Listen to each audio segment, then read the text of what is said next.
Ladies and gentlemen, good morning to you. If you'll bear with me for a moment. I apologize for the late start. We're just waiting to get some more people into the venue. This is going to be a live broadcast.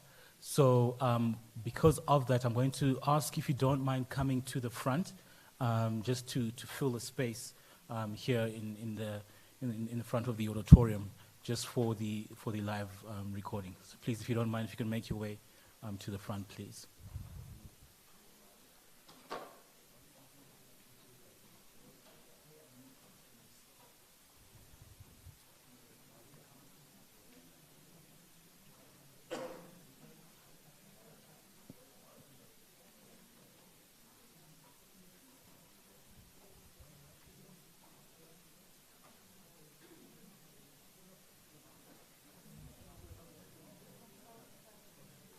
The first three rows, please. Can we fill those? In fact, first two. And can we move to the center as well, please? Please, can I ask you guys to come? Yeah. Let's try and fill the first two rows, please, everybody. And in the center. Can I ask all you guys on my left-hand side to move in, please? Tabang. This is your seat here.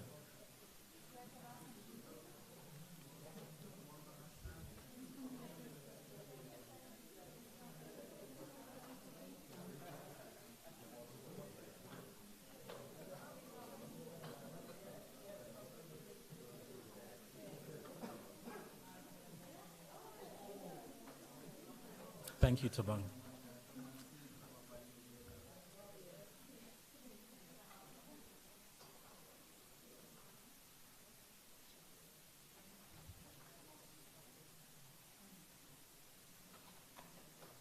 All right, thank you so much. We're going to be starting at exactly 9:30.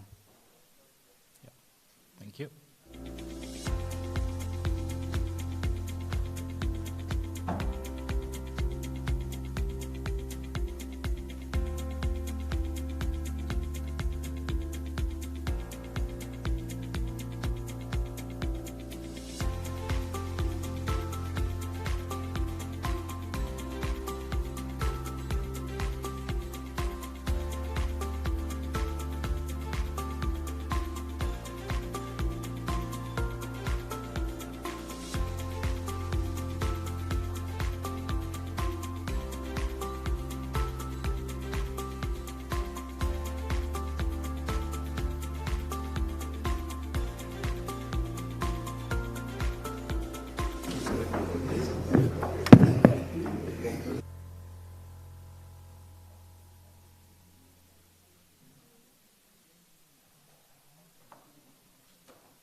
This one, and then you speak.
All right, we are going to go live in about 2 minutes. If I can ask the room to get ready, and that means putting all our cell phones on silent, please.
A very good morning to you, ladies and gentlemen. My name is Samay Zake, and I will be your MC for this morning.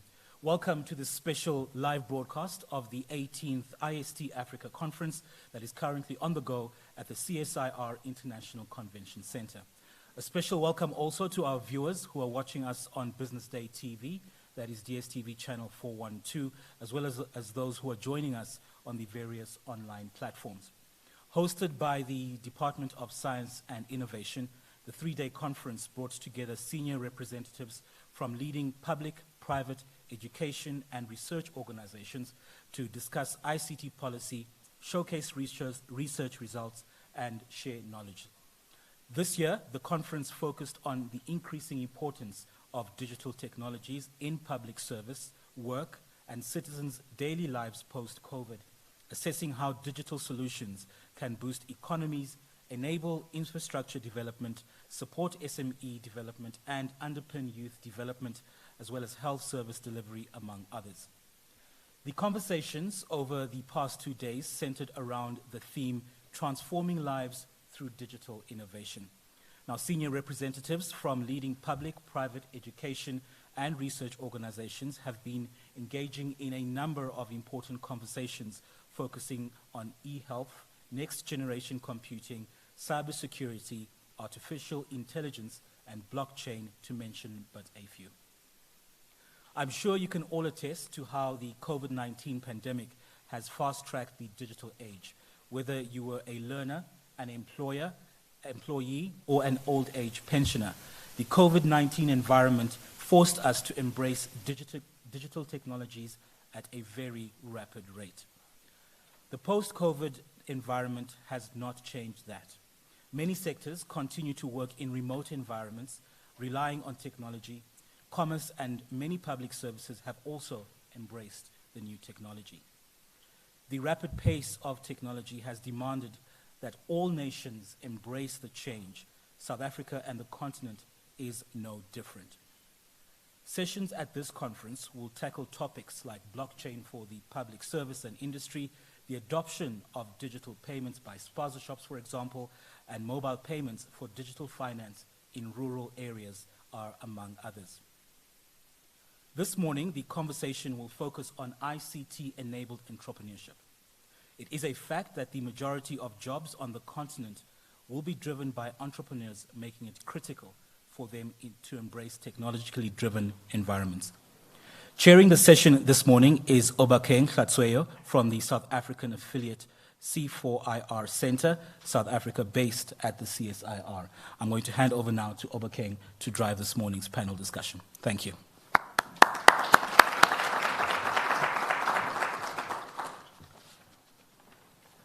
Thank you, Sumay, and welcome to our guests and our esteemed presenters. So, without probably wasting any more of your time, I'd just like to maybe put a thought through that we can take during the session today. So I wish that for the session today, let us just envision a future where South African youth are on the forefront of technological innovation, where digital skills are accessible to all, and where entrepreneurship serves as a catalyst for sustainable development.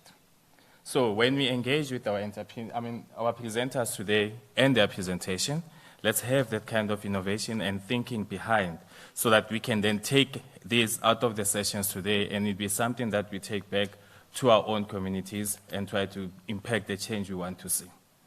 So with that being said, ladies and gentlemen, I'd like then to call on stage Ms. Lorna Mutegi. So Lorna is from the organization called Strathmore University, that is in Nairobi, Kenya. Her presentation is titled Assessing Kenya's Technology Innovation Ecosystem Towards Digital Entrepreneurship Success. So a bit more about Lorna. Lorna is currently pursuing a PhD in Information Systems at the University of Cape Town. She's also been involved in various projects that are focused on research areas, including digital entrepreneurship, digital skills, data science, financial inclusion, women empowerment, ICT, and sustainable cities and more. So with that, can we just give Lorna a round of applause?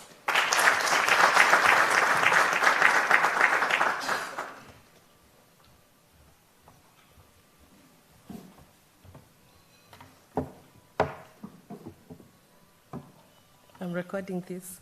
Good morning, everyone. My name is Lorna Mutegi from Kenya. I'm currently doing my PhD in Information Systems at the University of Cape Town in South Africa.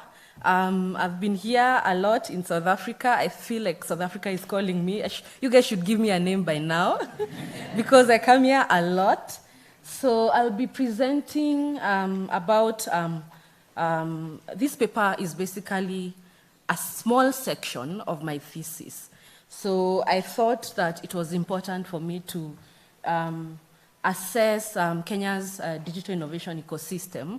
And the goal there basically is to try to highlight the enablers and disablers of the ecosystem, which could essentially hinder or enable digital innovation success. So when I say digital innovation, I will use it interchangeably with digital entrepreneurship. So the motivation behind this research, I did another paper, a systematic literature review, and from that, the results of that paper, I realized that a lot of research on digital innovation success is based on the global north. So there's this tendency to try and explain the success of digital innovations birthed in the global south using the Silicon Valley narrative and Western theories. And the challenge with that is that it causes contextual, challenges because when you try to force a narrative that is foreign into the local context, you might miss out on a lot of things. So doing this ignores the validity and the relevance of epistemologies of the South. And these could also pose contextual fit challenges, especially when applied to studies based in the global South. An example of this, Kenya is commonly referred to as the Silicon Savannah. A number of researchers disagree with this christening of Kenya as the Silicon Savannah, and they propose the use of the term digital savannah. Also, context matters a lot. For example, the proliferation, English is not my first language, forgive me. The proliferation of and adoption of digital technologies in developed countries appears to have undergone a gradual process. But in the global south, like Kenya, we see technologies arriving together and being adopted and assimilated quickly by a group, particularly the youth, who are seen to be tech savvy, who are seen to, looking for opportunities to thrive and succeed. So when you compare these two environments, we cannot possibly explain digital innovation success based on Silicon Valley narrative or any other ideal models from the West. And therefore, the gap that this research seeks to address is the need for a study that assesses the Kenya digital innovation ecosystem towards basically highlighting the enablers and disenablers of the ecosystem that could affect innovation success. So the objective of this study, I think I've alluded to this, to provide an empirical assessment of enablers and disablers of Kenya's digital innovation ecosystem. And the second one was to lightly establish the differences between the ecosystem, the two ecosystems that I've mentioned, Kenya's innovation ecosystem and Silicon Valley. Another study could choose to differentiate the Kenya innovation ecosystem and other ideal models like the Silicon Valley, the Silicon Cape. Again, the use of the word silicon, yeah. So the methodology, I used semi-structured interviews. I was able to interview the first set of 20 respondents, and this includes subject matter experts from industry, government, and academia. I sought consent, of course, from them before interviewing them. The interviews ran for not more than 45 minutes. As this data was being collected during COVID, I had to use various tools, Zoom, Microsoft Teams, and the challenges with those tools when I was trying to understand the transcripts that it was providing, there are many errors because we are not native English speakers. So the way we pronounce certain words, these tools could not be able to pick the meaning or whatever the respondents were saying. So there was a lot of challenges trying to clean up the data, and it took a lot of time. So the period within which the data was collected was between 9 months, from January to September. So after the first set of 20, I interviewed 2 more people just to check for saturation and to make sure that there was nothing that we were missing. Also, I used document reviews to be able to confirm some of the information that was being given by the respondent, basically to fact check, and also media analysis, where, again, during that period, there was a lot of work being done around digital innovation that was being streamed in various platforms and on YouTube. So that information was also very, very relevant to this study. So all this data, the transcript was fed into NVivo software, and I did a thematic analysis, which is basically a process of identifying patterns or themes within qualitative data. I have a lot of information about outcomes and results. I can see you're looking at me too. Yeah, so I'll try and touch on the key ones. So for me to be able to assess the ecosystem, I did a bit of background review to understand the Kenya Innovation Contest, and also to understand the regulatory frameworks and whatever is happening, or other government agencies that have support science, technology, and innovation. And these came along. So there is an Industry Property Act of 2001, and the goal of that act is basically to encourage and protect innovations and innovations in Kenya. And under that, there are other similar agencies that you can see there. And then there's also the Science, Technology and Innovation Act of 2013 that seeks to facilitate the promotion, coordination, and regulation of progress of science, technology, and innovation. And under that, there are other agencies, NRF, NACOSTI, Kenya, which was recently launched. And under Kenya, they have various programs that they are doing there, and one of them is the Kenya Innovation Bridge, Kenya Innovation Week, and the Innovation Fellowship. These ones are actually pretty new. When I was doing my literature review, these ones were not launched yet. And an interesting fact in the work that I do at Strathmore University, we were working with Kenya to be able to put these two together, launch the Kenya Innovation Bridge, and also an innovation fellowship that could be able to build digital skills or other technical capacity, particularly focusing on the youth.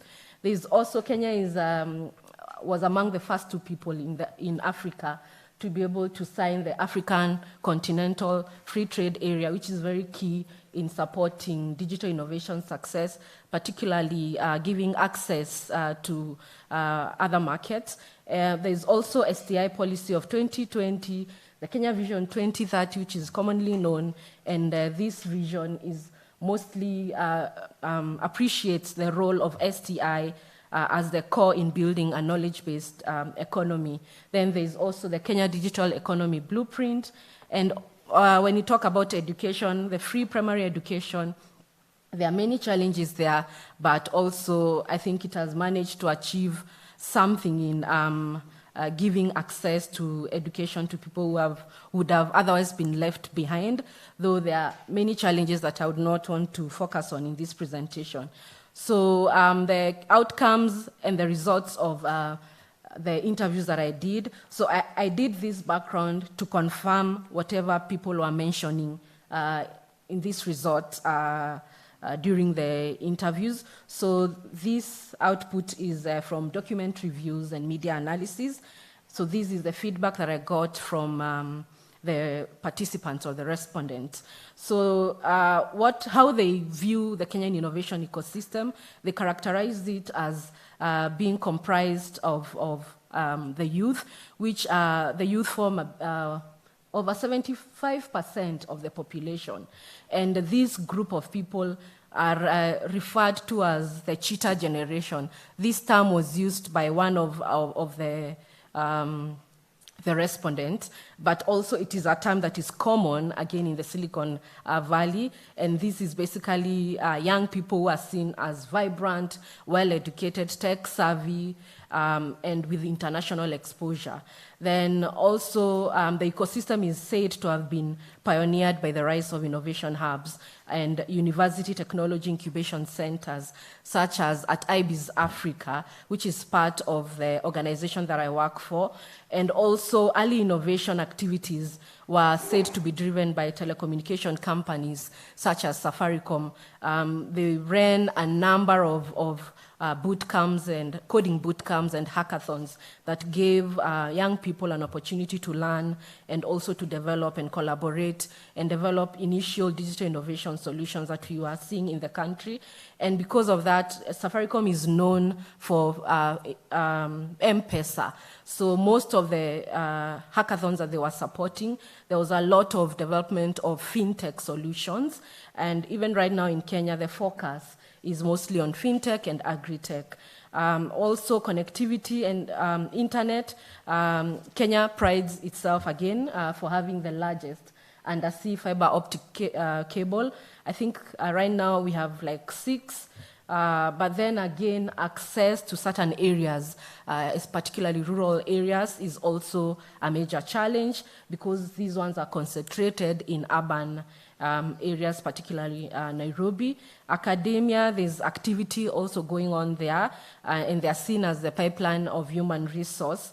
And also other enterprise support organizations are doing something again in that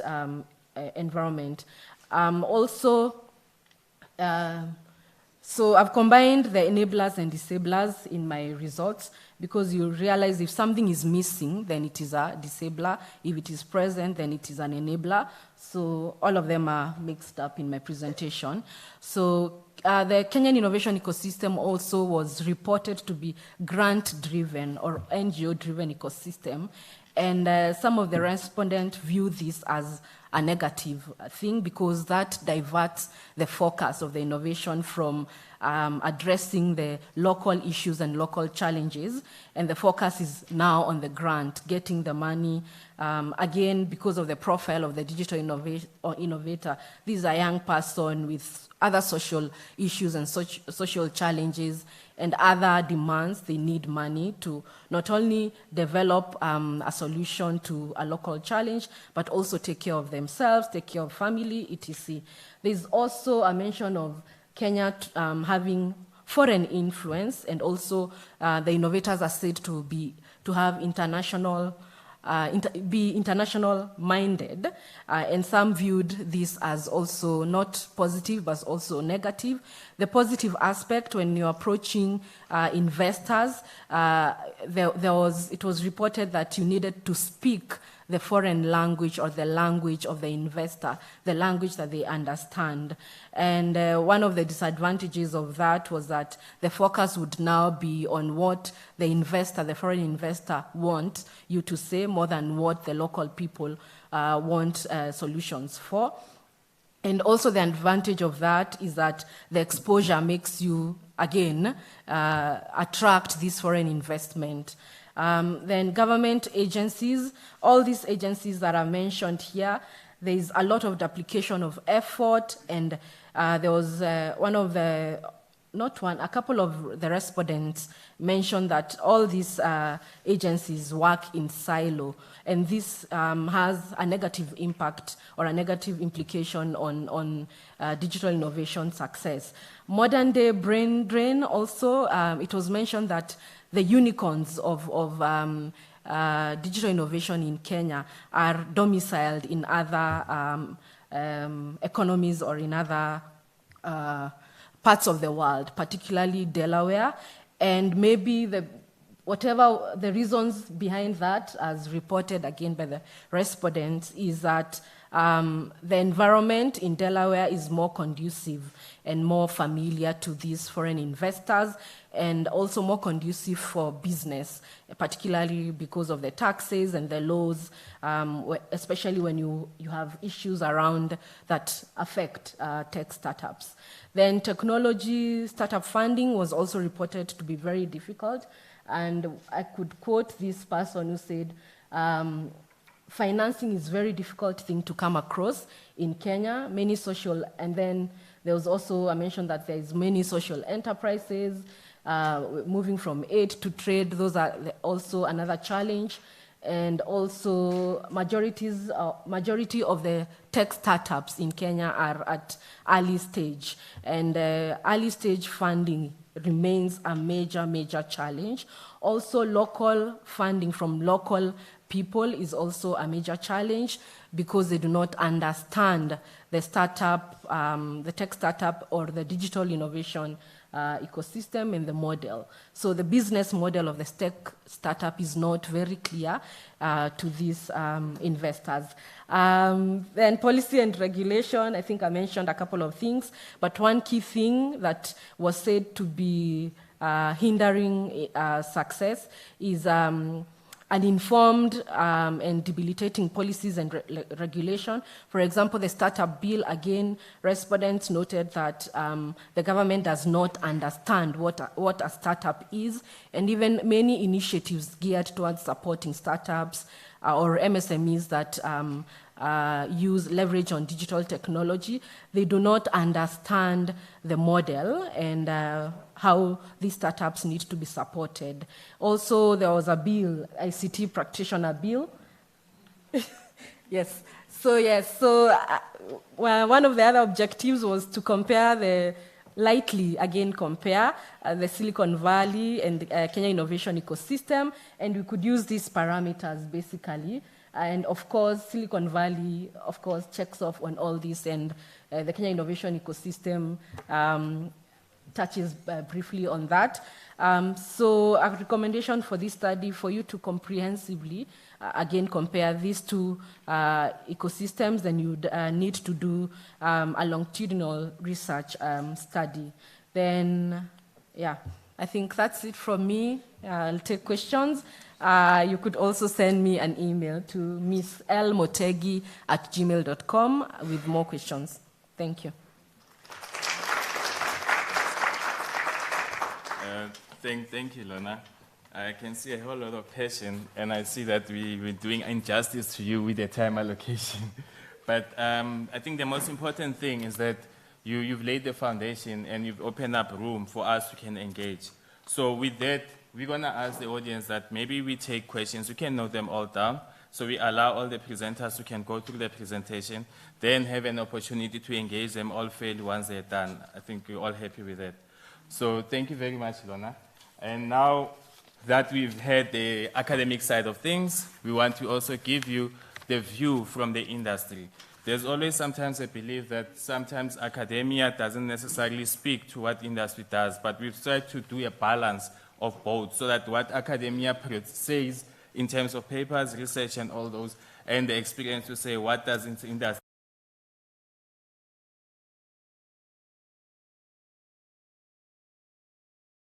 Ms. Bongekile Filana is from the National Youth ICT Council.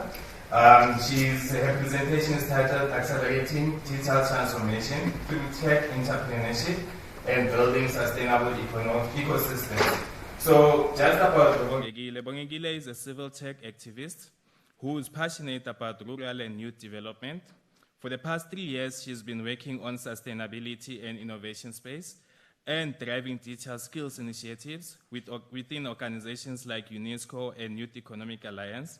And her work on digital skills have benefited and impacted more than 300 young people in South Africa, more especially young women in this particular case. So over to you, Ms. Bongekile.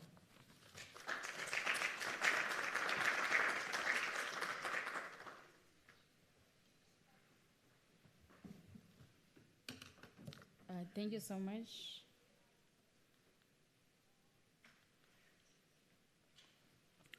As I have been introduced, my name is Bongekile. I'm the chairperson of the National Youth ICT Council in South Africa.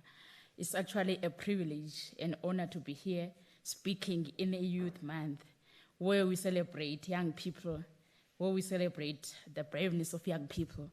So the National Youth ICT Council has been working with the Africa Policy Research Institute, which is an NGO that is based in Germany. So we're doing a lot of work around how do we strategically position the African continent within the relating digital transformation. So also looking at the initiatives that can actually assist us to digitize the services in the African continent.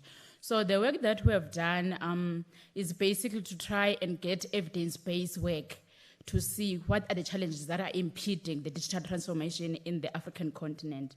But then through those initiatives or in research, we have generated some information and the challenges that are faced by the African countries. And some of these challenges are actually happening, like if you check in Kenya, if you check in Rwanda, or you check in South Africa, these challenges are keeping on occurring. So those challenges are just the issue of no access to internet to reach digital opportunities. We talk about young people who are not employed because they don't have access to digital opportunities, but we do not really talk a lot about the issue of digital divide. So the issue of no internet access is actually a big problem for them to reach digital opportunities. And lack of digital infrastructure, we hear our government talking about accelerating cloud infrastructure services. So, but then the issue of digital infrastructure in other countries, when we look in other countries like Zambia, we will see that there's actually no digital infrastructure to sustain the work that is being done within the digital transformation. So the other issue is access to value chains as we talk about startups. When you talk about startups, there are value chains that needs to be established The procurement environment needs to be friendly for startups to participate in the digital economy that we're talking about.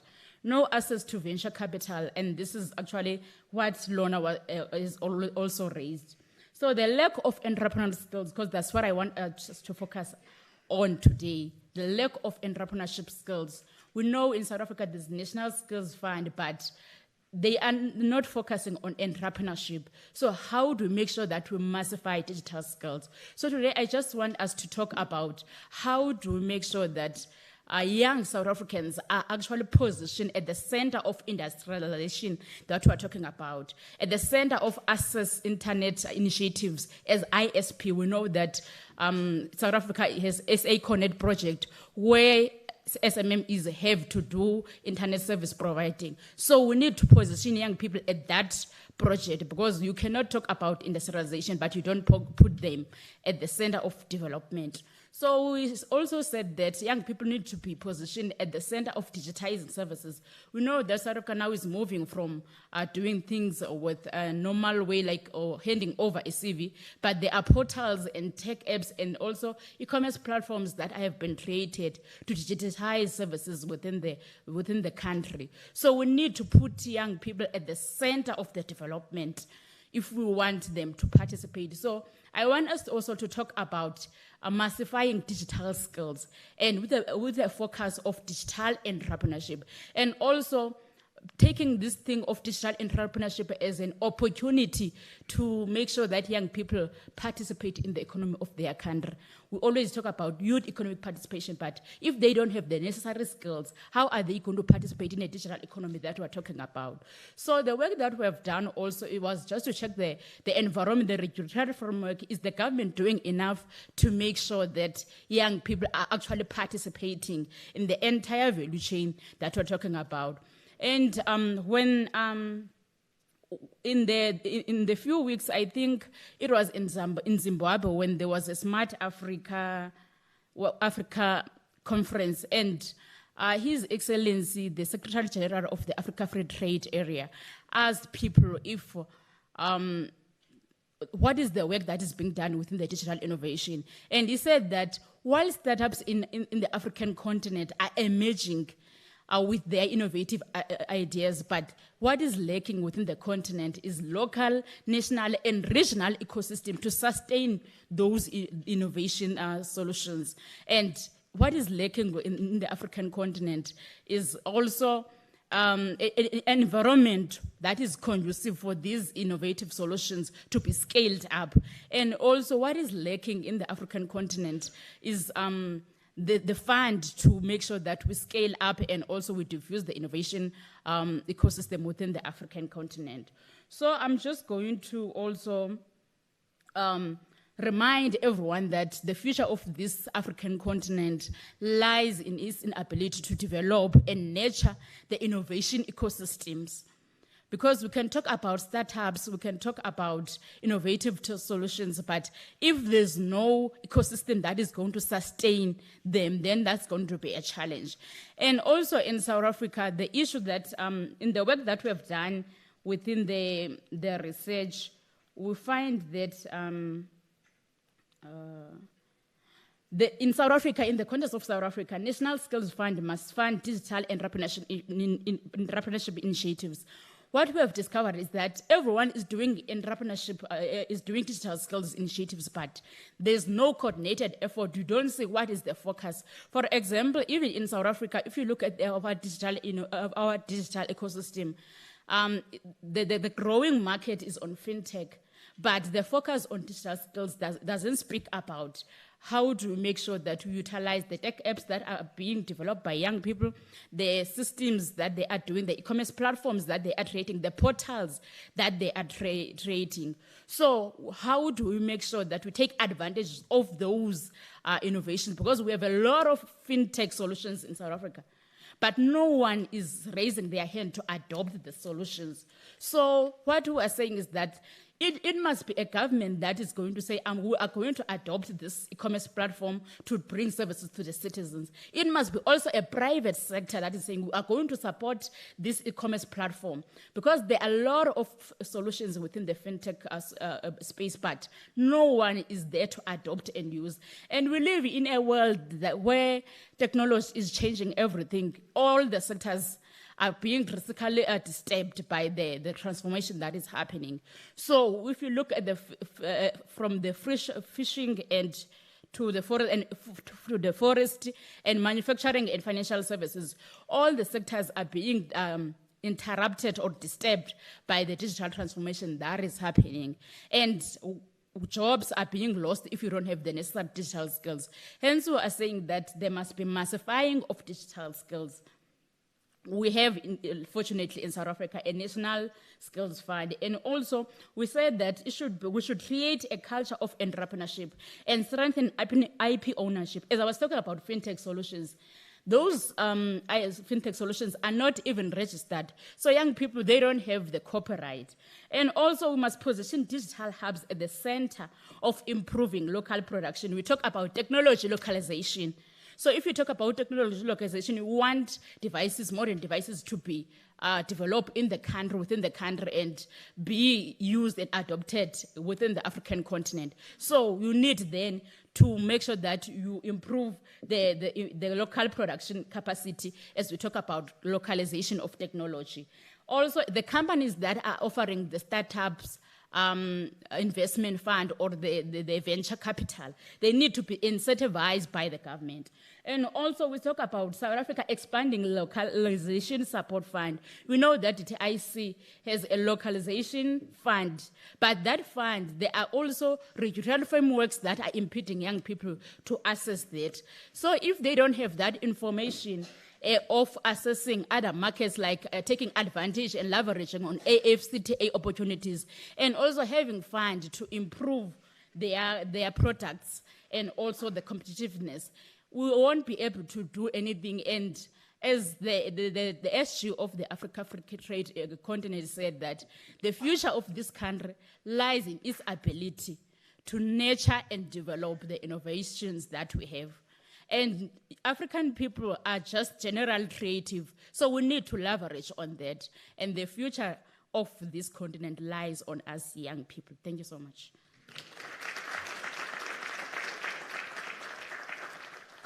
Thank you so much, Lorna. I also could tell and see the passion in what you're speaking about. It's interesting that from both presentations that we've seen now, one thing that has emerged for me is the fact that irrespective of whether you're from Kenya or you're from South Africa, we all have the same problems. Now, if we need to solve these problems that we have and try to improve our surroundings, I think it's all about us having to collaborate and work together. There is no point in us having all running in silos and doing the very same programs, but not bringing them all up together to can benefit the value of us as being Africans. So with that, I would like to then move over to say to Rakeni Mziza. Of interest from this subject and how these topics or presentations have been prepared is the fact that now that we spoke about what is the problem, we spoke about the challenges of the industry, now we move into the fact of saying, how then do we monetize this? We cannot be developing apps forever. We cannot be doing things forever. The issue becomes, how then do we make value out of this? So the theme for Brakeni's presentation is monetizing the digital world era for the benefit of the underserved. So background about Brakeni, he's, as I say, Kenny, he's widely known as Brakeni and a born entrepreneur who has great vision and sees opportunities where others see challenges and difficulties.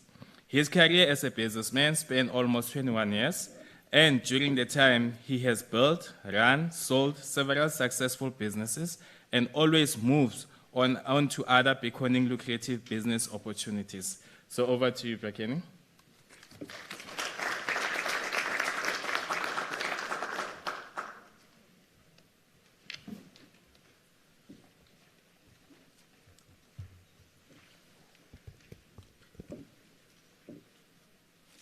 Good morning, everybody. Thank you so much for this wonderful convention. and I've learned a lot. And let me speak on the business side. And from what I've learned, I'll also pose 2 questions to you. Our part as a company, I'll just go quicker. We are in last mile broadband wireless connectivity using TV white space. And when we connect, there is also a challenge, obviously. We need to actually put the content. Our target market mainly, it's the schools. So I won't talk much about the other part of the business, because we are also in cybersecurity, because we need to protect the networks that we build and the content that we actually load on our network.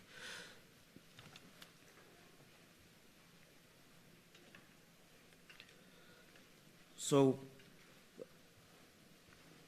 motivation of my presentation, to me, I'll call it's a pitching point why I went into the business and why did I specifically choose on a connectivity, last mile broadband wireless connectivity. The information that you're seeing in my slide here, it's in the public domain. You don't need to be taught. Everybody that is in here, part of your presentation, part of your research, you are talking about that. So I'll move fast on that.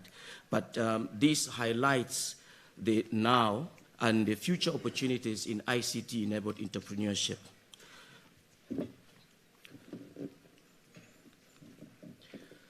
This is still the motivation. And if you look at all the points which has been highlighted, look at 4.9 billion counted as internet users at the moment. Still hundreds of millions may only get a chance to go online infrequently via shared devices or using connectivity speed that limits their usefulness in their connection. And through to this evolution of digital era that we're in, there is a lot of opportunities. I'm talking about on the business side. And we rely on researches that you're doing, the technologies that you are developing, the systems that you are developing, so that it can be applied in there. And on that, I'll also ask you, how are you aligning your research with the now technology and the future, considering this ICT digital era that we're in? Consider that when you are actually doing your researches. And then I'll come to how to monetize ICT digital era while saving the underserved.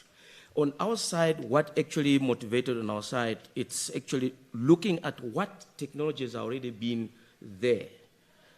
We've got beautiful, robust technologies developed on the African soil. I've traveled extensively looking for the best technologies. I've been in South Korea, ICT incubation hubs, looking for technologies. Only when I come back, I meet somebody say, but we already have a solution like this. So I really need to appreciate the work that you're doing. It is, work that needs to be applauded. And to me, where I've actually positioned ourselves and our company is to integrate. Look at the best solutions, the best researches that we've actually developed, and actually combine them and to deliver a certain solution that actually addresses the African challenges the African way. They are the best technologies developed in Silicon Valley, in South Korea, Japan, wherever that you may mention it. But they've never, some of the best technologies or the developers, they've never stepped their foot in African soil. They don't see what we see. They don't experience that we experience. So it takes us who knows our challenges now to appreciate the technologies, the solutions, the research that we've done to combine, to exchange notes, and to develop a solution. So in plain language, I believe in selecting the good technology and actually commercializing that, build the solution that will be appreciated out there, and that's where now you see you are now building the business. That's the monetizing part comes in. As I've already said, our part, we actually look at existing technology which has already been developed, and the systems that was already developed, and then we assess to say how can we integrate and which technology can we integrate with this to address a certain solution. What we see on this solution, we're actually doing our pilot project in the rural areas. We've done in the game farms, we've done in the rural villages, we've done in unconnected schools. We've also done in tracking of the animals using the connectivity, and then using also the drone to fly it on unlicensed spectrum on the TV wide space. So what you see is the team actually in the field doing that. And after that, we actually now come to implement once we see that we are happy, and the users itself also, they are happy.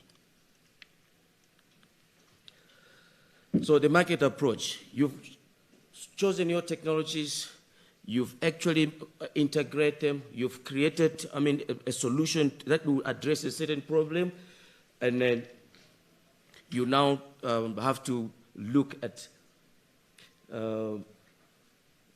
cost effective. How do we make that solution affordable and usable to the people?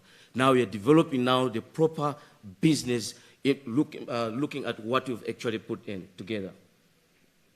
So here you said, after evaluating the effectiveness of the POC, we believe in the proof of concept. Whatever that we integrate, we go out there in the field, we test it, and we get the feedback from the people. And then on the connectivity side, I would just mention on that, we've done, the content that we've actually chosen to load on our network that we'll be building, it's education content. Because we'll be focusing in connecting the unconnected in the rural areas, but after we've connected them, then we say, let's now put the content. But the first priority on our side is on the schools. So on the schools, we are not working as a silo. We are still aligning ourselves on SA Connect and then e-learning and e-government, because after that network has been fully developed, the education content has been loaded, it can simply be plugged to the main e-government on the e-learning sector. So when you're also developing your solution, you need also to ask yourself, which will be, will the solution or the system that you are developing now be sustainable or be still usable and relevant in the next coming 10 to 15 years? So that mentality also is the one that a business might need to have when you're actually choosing the different solutions and technologies that are actually addressing a particular problem. Now, once the POC has been successfully deployed and part, now that's where we develop the business model, and then the business model should be a solution-based, which has been applied in the real scenarios and be validated by the consumers or the users. This is what we believe in, and this is what has been driving our company success. I'll put the links in there because the time is very short. If you can take a picture there, you see our video company presentation on the first link, and then on the last link, it's the link that actually shows one of our success stories. We just signed, okay, before I go to that slide, we just signed with one of the big companies. It's online education company, the first in the world to be listed on the stock exchange, and this is the company that we've partnered with to actually provide this education content. Our minister, when he was opening this function, this conference, he actually said Africa should actually also invest in developing the IPs. This is one of our IPs. While we're packaging the solutions that we're choosing on the TV wide space, we saw that the company that we've partnered with, their solution, it was not just a plug and play. We have to customize it to make sure that it can be applied on African continent. There was little things that were supposed to be changed. We brought them together, we formed an ad hoc team, we redesigned it, redeveloped it together, and when we actually come up with a final product. They were happy, we were happy, and we said, let's protect this. And this is our IP under Africa for TV white space devices. So we're not just importing and selling, but we are developing technology. But we actually rely on people like you, the academia. So this is 2 months ago, where we signed an agreement with a Korean online education listed company. The company is called Visang, to promote digital education, which will be added to connectivity network as a content in Africa. So also on this is the company, well-known, been in business for over 54 years. They started as a printing company, printing educational books. But we said, we like their technology, but it's not a plug and play. At the moment, we are already doing the customization. We've got different syllabuses in South Africa and any parts in Africa. If we have to take it to Botswana, for example, Kenya, we need to understand the education system in Kenya. We need to understand the education system in South Africa to load the proper education content on our network.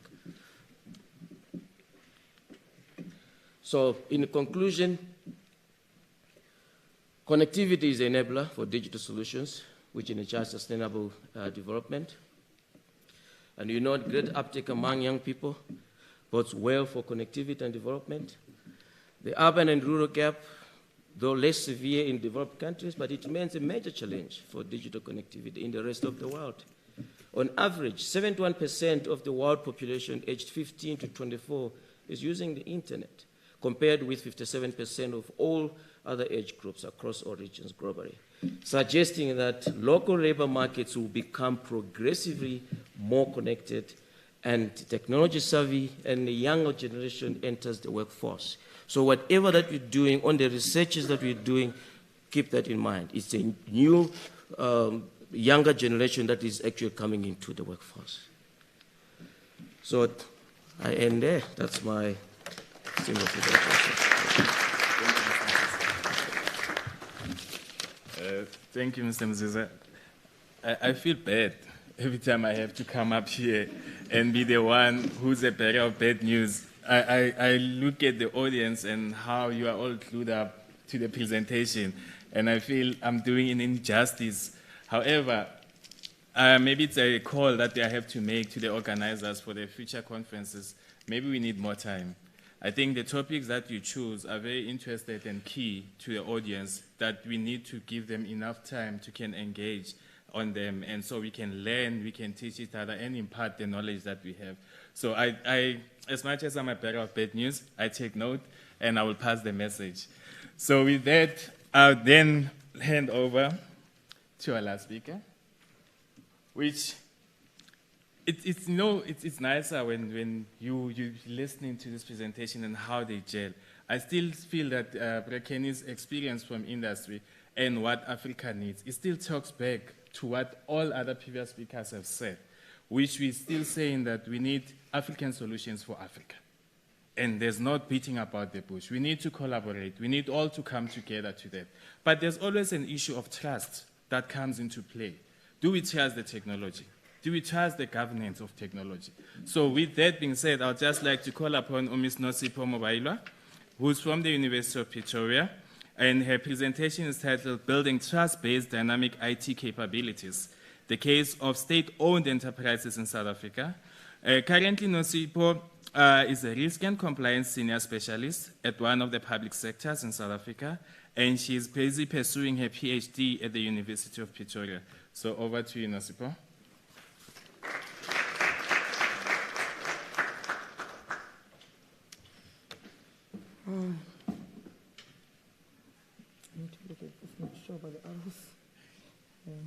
Thank you, Obakeng. Thank you for the opportunity to come and present my paper. This paper is in the context of a state-owned enterprise. There has been issues regarding trust in terms of state-owned enterprises. We know that state-owned enterprises, they are the pillar of South African economy, and they are expected to ensure that they have efficient service delivery. However, there has been a negative publicity on the media in regards to state-owned enterprises, especially related to trust. You find out there are issues regarding corruption, where there are fraud investigations and issues related to mismanagement of funds, leading to wasteful and irregular expenditure. There are issues related to environmental violations, issues related to political interference in these state-owned enterprises. All of these, they lead to loss of trust. A loss of trust, it is a common problem within organization, not only in the public sector. And there has been research done in regards to loss of trust. However, trust is still not well understood. Okay, delving deep in terms of the research organization, there has been perceived trust-related issues in the research organization related to trusting beliefs such as openness, integrity, history of interactions, benevolence, competency, and dependability. Trusting beliefs are very fragile, and they can be easily influenced by negative experiences. I'll mention a few of these negative experiences at the research organization. You find out in terms of the relationships, the intra-organizational relationships, there are issues or concerns where corporate IT would make capital investments without involving the other IT departments, which means that they are not open in terms of their dealings and they are not transparent, which affects trust. There are issues in terms of where positions are being filled regarding the associations, not in terms of what people know. So when that happens, what does that mean? That means that those people who are placed in those positions, you can never be sure in terms of their competency. You can never be sure how competent are they in terms of deploying IT-enabled capabilities. Also, the integrity of leadership is questionable. There are also issues where there are delays in transversal projects where IT-enabled capabilities are deployed. That means that now for corporate IT is the one leading these projects. You find that now corporate IT is not dependable and is not credible. There's also an issue in terms of benevolence, where you find out the organizational structure that is already there disempowers corporate IT, because the GMs in the other operating divisions do not report directly to the corporate IT GM, which means that when that happens, the local GMs within the operating divisions, they will only ensure their local operational entity requirements are taken into consideration when the projects are being initiated, rather than ensuring that they ensure that the whole organizational requirements are taken into consideration. So this is detrimental in terms of trust. Okay, given the problem that I've just stated, the research question is, how do IT intra-organizational trust relationships between IT departments shape various IT-enabled capabilities? The main focus or the objective of this research is to develop a conceptual framework that assists both academics and practitioners to understand how IT intra-organizational trust relationship can enable or constrain the development of IT-enabled capabilities. It is also to provide recommendation in terms of improving these trust-based IT-enabled capabilities. Okay, in terms of the research approach that was followed, this is an interpretive research approach that was used. The research strategy is a case study within IT departments. It's within a logistic organization based in South Africa. The sampling method that was used is purposeful sampling, supported by snowball sampling. The sample size, we had interviews with 30 participants. The data collection method that was used, we have 2 data collection methods that we used, which is the primary data collection method. It's the semi-structured interviews. The secondary data collection method is the documentation. The data analysis, we use thematic analysis supported by Atlas TI as a tool that we use. Okay, moving on to the results. The organization has embarked on digital transformation strategy to implement innovative solutions to enable and enhance the organizational capabilities. They have done that to improve, I'm going to mention the few of them, to improve visibility and utilization of operational assets using Internet of Things. They have also tried to enhance the customer interactions and relationships using digital assistance systems. They have also tried to track consignments throughout the value chain using mobile application. And also, they are in the process of improving operational efficiencies and processes, and also leveraging on big data and analytics, and also trying to digitize the operations as a whole. There has been in terms of the results, where it was discovered that there are certain environmental factors that impact trust in this research organization. I'll mention a few: talks of privatization, reorganization, the fact that the organization tends to lose leaderships at some point in time, recycling of leadership. This causes environmental uncertainty. So what does it mean? The employees within the organization, they end up having low morale because they're not sure in terms of the direction, the strategic direction of the organization. They will also be unsure in terms of the intention of the leadership of the organization.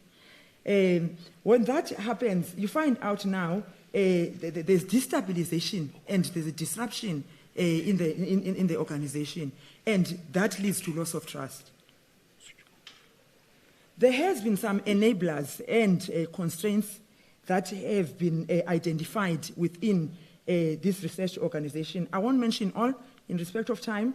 For example, the lack of skills that is rampant in the organization, the issue regarding the culture that is there.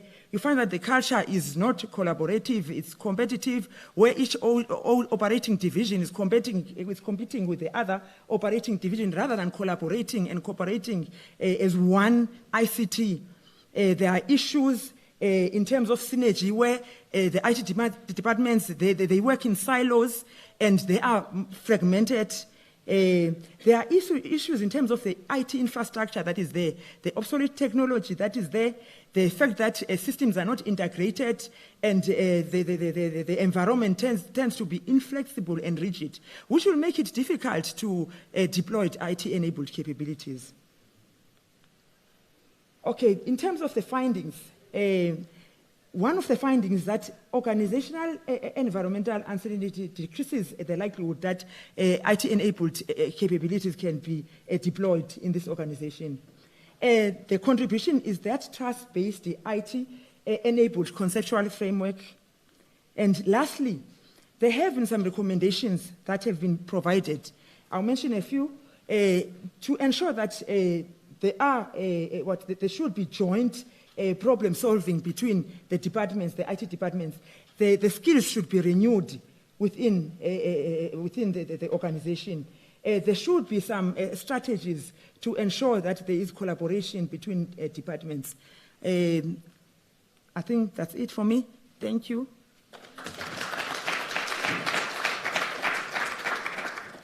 Thank you very much, Bongegile. Like they say, in order for any car or anything else to work like a well-oiled machine, there has to be trust in all components. If we need to use the African continent as a vehicle that drives change, we need to be trusting each other. If we need to use these applications that are developed, whether it's locally or internationally, there has to be a trust factor that goes into it.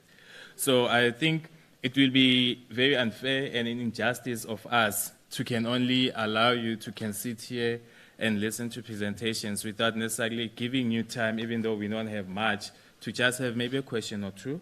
So if there is maybe all those who do, I'm going to hand over now to Simei to can facilitate the process. So what we ask that if you want to ask a question, you could probably raise your hand and then you can lift up the microphone there from the device.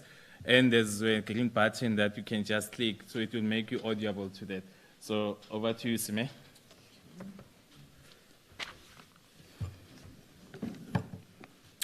So we're going to go very quickly through these question and answer sessions because we are out of time. So if you do have a question, can you just raise your hand so I can spot you in the audience, and then keep it brief, and we'll try to get through as many of those as possible. I've got 1, 2, 3. Let me start there. If you can, just lift up the, Thank you, Chair. Thank you for the opportunity. I just have 2 questions, but one question. Okay. On the focus on entrepreneurship and skills, and this is directed to the whole panel, I just wanted to ask, are we teaching young people the right skills that are in line with the global trajectory of the world? So in South Africa, we can't, maybe at this stage, we're still teaching people how to use a computer. But if you look at other developing nations and your China, your USA, they are teaching kids how to work with AI, machine learning, teaching them Amazon Web Services, teaching them all of those kind of skills. So where are we in terms of that global trajectory, and are we in line with that? Thank you. All right, let me take the second question. Thank you, Chair. My question goes to Ubra Kenim Caesar.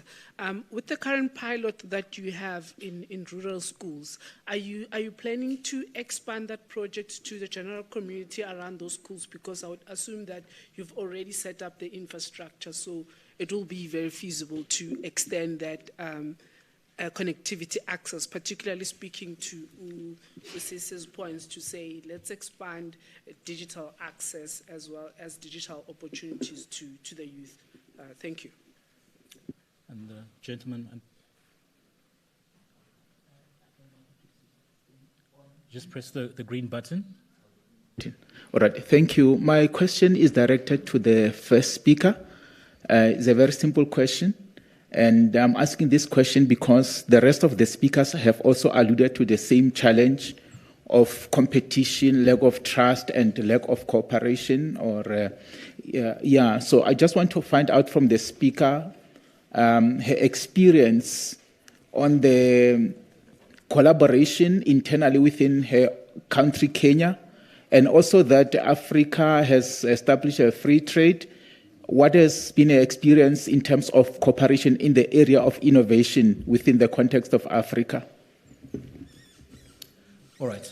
Thank you very much for those questions. Who would like to tackle the first question? Go for it. Thank you so much. I'm just going to answer the question on the digital skills.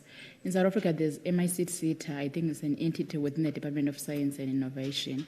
And also there's National Electronic Media Institute of South Africa, which is NEMISA, that is under of Department of Communications and Digital Technologies. They have been tasked to work in implementing the national skills strategy in terms of the skills of the future, so they are doing that work. But to come to your question, what is happening is that our focus in South Africa has always been on after you have passed matric. We don't have any strong and vibrant STEM project or initiatives to make sure that even a grade 3 learner knows how to program a laptop, they know how to assemble a computer. So our focus has always been on post-matric, and that's actually a big issue. That's why you see that even in terms of output in the work that we do in the innovation space, it doesn't actually go to the commercialization stage because we don't have that capacity. We only take them when they are not doing anything after the matric. So that's the issue. And even within the skills, we don't have capacity, we don't have any significant contribution to the issues of like the subject of AI. But even though now I know Communications Department has just launched an AI lab, but that even that is only focusing on university students. So what about those who are not even have capacity to go and do the university path? So we don't have other paths for them to actually participate in the digital economy, and we just teach them how to write an email when we talk about digital skills. So we really need to be aligned with the global landscape and what is happening within the global stage in terms of future of works and what is on the demand in the markets in terms of digital skilling. Okay. All right. Mr. Msiza, the question about the current pilot program, and if you can just keep it brief as well, we are running out of time. Thank you very much for your question on the pilot. Your question, it's focusing on if we are considering expanding to the nearby settlement to the schools in a connectivity, right? Yes, we are considering, not considering. Let me also use this opportunity to actually extend the invitation to the audience. At the moment, we are looking at adopting 4 schools. We have done in Mpumalanga at the moment, but we are also looking at across, the country, be it in Western Cape, Eastern Cape, KZN. We haven't yet identified the schools, but we are on that. We have that program that we want to actually expand. And then we're not only schools, we are also looking at connecting the libraries, public libraries. We are also looking at connecting the rural villages, the chiefs, and the North settlement. So it's quite a big program that we are embarking on, but we are moving step by step. On our own as a company, we can't do it without the involvement of the government, and as well as because some of the areas we need to also to get a permission and a blessing from the government itself. In Mpumalanga, we worked with a local municipality. The project is going very well, but we want to expand. Our ultimate goal for the POC, it's to actually be known that we have the workable solution or the usable solution that benefits the unconnected, benefits the rural community. And then from that, it's when we can say we've achieved our business goal. But at the moment, we are just investing on the POCs to make the public aware that we have the solution that works. Thank you very much. Lorna, the last question goes to you, and I think that's about the experience on collaboration in Kenya. If you can keep that brief as possible, please. All right. Thank you. Thank you very much for that question. I think before I touch on that, I would want to touch briefly on the first question on digital skills. I think it is important for us to, when you've gone to university or you work or live in the centers in cities like Nairobi, like Pretoria, we can speak from a point of privilege and forget that there are people who actually need access to basic digital skills like learning how to turn on and off a computer. So I think if we try to compare ourselves with the global north or with people who are privileged, to learn how to use computers from birth, it is going to be, we are going to leave some people behind, particularly people in the rural areas. So it is very important for us to have programs that start from beginner level to, give an opportunity for these people who don't even know how to turn on a computer, who have never, used a smartphone or any digital device or any ICT device first, so that we can now begin to teach them on emerging technologies such as AI, IoT, data science, etc. So basically, we need to be very careful not to, try to chew more than we can swallow, particularly because in this digital skills issue, there remains a big gap, and the digital divide, even without talking about the gender digital divide, the gap is still big. Then concerning collaboration, to my question. So my experience on collaboration, I think I mentioned the Kenya Innovation Bridge. And this bridge basically is sort of like an innovation marketplace that will provide various stakeholders, particularly digital innovators, academia, industry, and government, an opportunity to collaborate and work together and build digital solutions that address local problems, again, to address the challenge where we see most local companies and industry assimilating foreign solutions and trying to customize them to the local context. Why not give an opportunity through this marketplace to local digital innovators for them to be able to, address whatever business, real-life business challenges that local companies are experiencing? Yeah, thank you very much. Thank you very much. So we're going to wrap it up there, but just to say that indeed the presentations have been interesting. I think for me, the issues of the digital divide and the challenges that these pose to our citizenry, and not to mention the implications for entrepreneurship and startups, can obviously not be overstated. The opening that Lorna made, I think, was quite apt, where she said context is important as we look to develop these various technologies, adding that, for example, Kenya refuses to see itself as Africa's Silicon Valley, but rather defining itself as a digital valley, developing solutions for its economy and the African continent. I think nurturing innovation ecosystems on the continent has to be a priority as we look to position Africa and Africans at the center of digital entrepreneurship and development. The challenge then is to both government and the private sector, as stated, to drive a culture where we nurture and develop the innovations that we have. Ladies and gentlemen, we have come to the end of our session. We have run out of time, unfortunately. For those who have joined us live on the various streaming platforms, thank you so much for joining us. We will, of course, continue with our deliberations here at the CSIR on this final day of the 18th IST-Africa Conference, being hosted by the Department of Science and Innovation. And once again, a round of applause for our panelists. Thank you very much.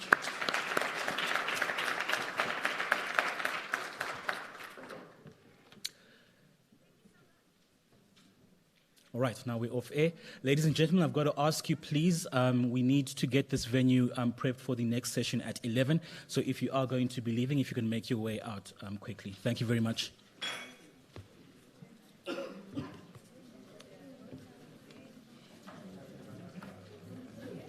And I'm going to wish you all another good morning.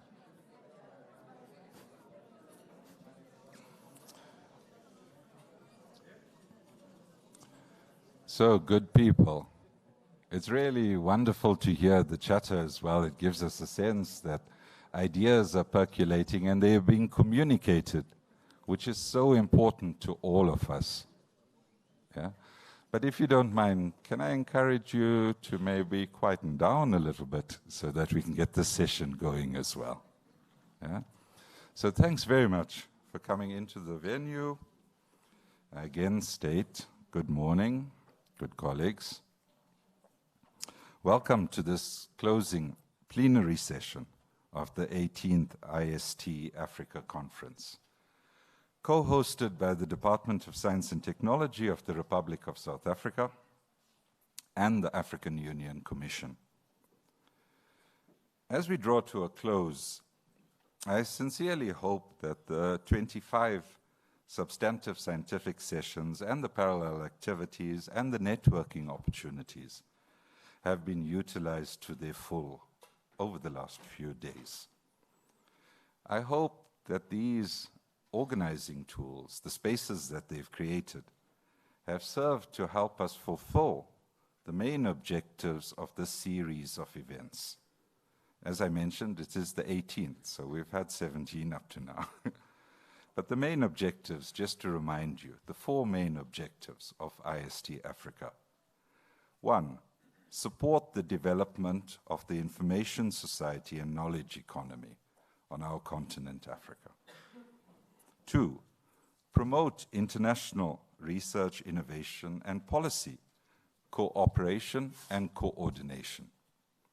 3, showcase African research and innovation capacities, I would also include capabilities. And 4, stimulate exploitation of research results originating in both public and private sectors. So colleagues, I'm sure you agree with me, it's a very wide ambition. And hopefully the last few days, the sessions, the way in which this conference has been organized, has helped us contribute to the achievement of those. So as we convene in this closing session, I share with you a personal reflection that we remain seized with an incredible sense of awe and despair. As would have been illustrated in the technical sessions, our collective human ingenuity offers boundless possibilities of conceptualizing and concretizing solutions to the multiplicity of crises confronting us collectively as a species being, and then us as society with the variety of ways in which we've segregated ourselves. However, we also, I think, are infected by a major sense of gloom, which tends to also obscure the positive side of what's possible, as we come to realize that it is our very own socio-economic determinations that contribute very significantly to the adversities that we are confronted by. Be it the environmental trajectory that locks us in to a specter of ecological catastrophe, or the continuance of global inequalities, or the maintenance of dominance, as opposed to embracing the huge potential of a multipolar, if not polypolar, world that we actually occupy today. As noted by the South African Minister of Higher Education, Science and Innovation in his remarks to the opening plenary, science knows no borders. However, it provides key platforms for initiatives and cooperation that transcend boundaries. And I really think, in terms of this spirit itself, it offers us maybe a bit more hope against the despair I've shared with you. We are 8.1 billion human beings on the planet. Notwithstanding whatever passport we may wave at each other, we are enjoined in our destiny as a species being as well. Yeah. The minister also reminded us that whilst our world systems are indeed combined, development and the benefits arising from developments to date, especially over the last 300 to 400 years, have remained unevenly distributed in world systems. As we seek a better life for all, within the geophysical boundaries of our only planetary home, I keep emphasizing this, notwithstanding our technological optimism, we are bound by this planet, not just its gravity. Yeah. We are forged out of the forces that make this planet, and therefore it is our only home that we know to date. The responsibility of rectifying the problems that we are confronted by falls to us. So we must really ensure that we enable and further expand global cooperation in the enterprise of science to enable a shared and common destiny, something we can all embrace. Yeah. You also heard the minister mention this, and I can maybe provide at an anecdotal level an even worse example than the one he mentioned. Yeah.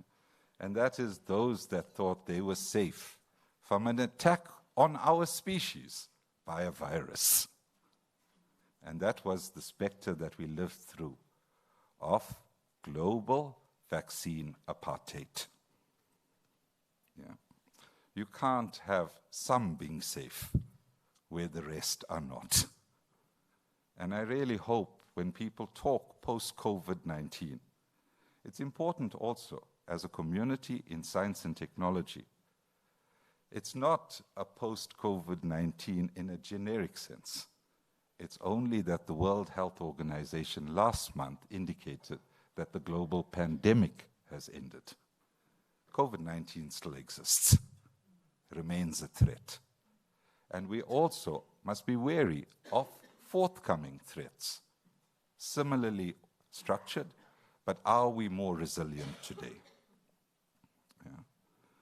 So enlightenment, and that's the consequence of us engaging in science and technology, has been shown over history to trump endarkenment. Those that seek to retain control through manipulation of a whole variety of tools and mechanisms that ensures the unevenness of world systems today. So let's ensure that the transformations that we seek actually break through those constraints. For us to achieve this better life, for us to achieve just a life, let me start there, not just putting a qualifier of better, we really must do much more to encourage increased investments in the very activities that enjoins all of us together in the science community, researching and seeking the truth from our research. And this is something I really think we must continue to say to each other. Yeah. For us to achieve this and ensure a shared sense of ownership, but also widening security, etc., means that we have to cooperate more. So, exemplifying the transnational nature of our polycrises, we are privileged in this closing session to be joined by four eminent, and if you'd excuse us, global panelists who will share with us their reflection on the theme of ICT collaboration as a driving force for international and regional partnerships. Our colleagues on the panel are drawn from the European Investment Bank, from Google, from our Technology Innovation Agency in South Africa, and our host, the Department of Science and Innovation as well. Yeah. So I'm going to go through the order in which our speakers will present their reflections. Each speaker will have about 10 minutes to offer us their reflections in this session on the theme, as mentioned. We'll then open the floor for questions, and we'll take a wide range of questions and then allow the panelists to come back, respond to the questions, and also offer us their closing remarks as well. Yeah? So if we manage disciplinarily to go through the process in that way, we'll all get to lunch on time. Yeah? That's part of survival as well. Yeah. But I've been also told to encourage you, and I'm sure, Paul, you will recognize this, that it's not in that program that all of us have been downloading continuously. There's a small segue that you'll allow us in towards the end of the session itself, and that's where we do some of the academic honoring, and that reflects on the papers that were presented and those that have been selected for prize, as well as Paul has encouraged me to share with you, all of you that successfully submitted your evaluation forms, etc. There is a draw for a prize associated with that as well. I hope we now don't see a quick run to the door as everyone that didn't complete it on time. Yes. But that's the world of deadlines. We have a clear sense, I think, in terms of where we are going this morning in the session. Yeah? And after that prize giving, we will return to our Deputy Director General, Dan du Toit, to wrap up the session and bring this 18th IST-Africa to a close.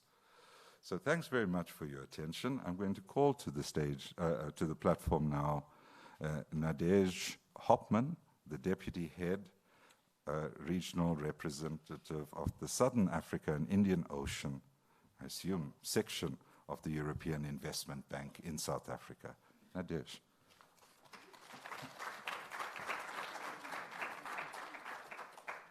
That's a horribly long title. Dear moderator, fellow panelists, distinguished guests, and all protocol observed, it's quite a pleasure to actually be here. I usually present at panels related to energy, financing, and it's quite refreshing to actually be with PhDs and researchers and people who are the ones who can, I think, really change the world. And so it's really an honor to be here. I'm working with the European Investment Bank. So as its name suggests, it's very European. Actually, the member states are exclusively the EU member states. So when the UK decided to leave the EU, they actually left the shareholding of the bank. So it's extremely focused on EU priorities. We are really a policy-driven bank, and we like to call ourselves the EU Climate Bank because that's mostly what we do. We are really focused on the green transition, and it does come, as President van der Leyen said, the Green Deal only comes with green innovation and digitalization. They work hand in hand, and I'll try to explain what I'm speaking about. The other thing that the EIB does is we are probably, I think we are the only development finance institution working both inside the EU and outside of the EU. We lend more or less 80 billion euros a year, and 10% is outside of the EU. And the nice thing is that it does help. We are project-driven. We have engineers in the bank doing the due diligence and trying to improve the projects or having that discussion with promoters to get projects in the energy space, in the innovation space, in the digitalization space, ICT mostly, to exchange and to cross-pollinize between what the bank finances inside the EU and what the bank finances outside of the EU. 20 years ago, we were one of the first banks to finance this super innovative at the time renewable energy utility scale projects. And I think that's one of the roles, because you may be wondering why you have a bank coming at such an event. I think one of the major roles of the DFIs is actually to de-risk very innovative projects. And I'll try to dwell on this later during my presentation. But yeah, 20 years ago, we were part of the very first DFIs, the development finance institutions, financing renewable energy utility scale project, concentrated solar panels, wind, onshore, offshore, large-scale utility renewable energy. And we continue to do that. Out of the 80 billion I was mentioning, 80 billion euros I was mentioning earlier on, more or less 20% has been spent in 2021, and I'm pretty sure the trend is the same, on the fourth revolution-related projects. So, and we finance R&D, large-scale R&D projects, large innovative projects. So whether it's inside or outside of the EU, it doesn't matter as long as it's related or compatible with the Paris Agreement. We are very keen to finance large innovative projects. And I'll give you two examples maybe that are quite relevant for South Africa. The European Investment Bank has been financing, you were talking about the COVID-19, the EIB has financed BioVac, so the expansion of BioVac facilities to actually produce vaccines in South Africa for South Africans and for the region, because we do believe, as you were saying, we need to end this differentiated approach, or as you mentioned, COVID, health or COVID apartheid. And I think the sooner the vaccine production facilities are actually built and operating in the region, the better for everybody. Because this virus doesn't know any border, so I think it's a bit of a fallacy to think we can limit even by stopping planes from flying. So that's the first example. It is in South Africa, and it's ongoing. The other one is the EIB and EU pledged towards the Just Energy Transition Partnership in South Africa. The EIB has pledged €1 billion towards public sector enabling infrastructure. And because we really believe that you need, the JETP will be not only just, it will also be a transition, and transition only comes to low carbon technologies, and those are driven by innovation. So I think there's a lot of exchanges being made currently between the international partner group and South Africa to try to get the just energy transition to fly. When I speak at panels, I mentioned that. So one of the very interesting parts of the Just Energy Transition Investment Plan is related to green hydrogen and derivatives, e-methanol or ammonia, mostly including for maritime transport. But I really think innovation has a role to play in other areas. One is we need to improve energy efficiency. The best resource is the one that's not spent. It's the one that's not wasted. That's true for electricity, it's true for energy, it's true for water, it's even true for human resources. And I think ICT or innovation has a role to play in demand-side management. We could probably shave, I don't know, I think it was 2 stages of load shedding just by improving the way everybody used their electric geyser. That's maybe not a rocket science, but it could be done in quite a short term, I think. We also need to increase the green in the electricity ratio. We need, and that you can use blockchain technology. It's been used in Spain to prove that it's renewable energy generated. We should improve the electricity ratio inside the energy, and I'm thinking of electric vehicle, which is another part of the JETP, and then come to hydrogen and PTX. And all of those domains, all of those fields require an enormous amount of innovation and communication technology. So what I would like to say is, as you were mentioning, it's a polycrisis, and it's a global polycrisis. And I think the only answer has to be a global solution, and science is one of the ways to actually get there, because there's more understanding and collaboration on science levels than any other level in the world, I would say. But we can think of threats, and I think scientists are more solution-oriented. So instead of thinking of threats, we can think of opportunities. I'm thinking of precision agriculture, e-health, the dual use of land when we go green hydrogen, circular economy, energy efficiency. And on top of it, we can reap the benefits of having engaging more SMMEs, because that's where employment comes from. It's not from big corporations. It's always SMMEs that actually drive employment, which is so much needed in South Africa.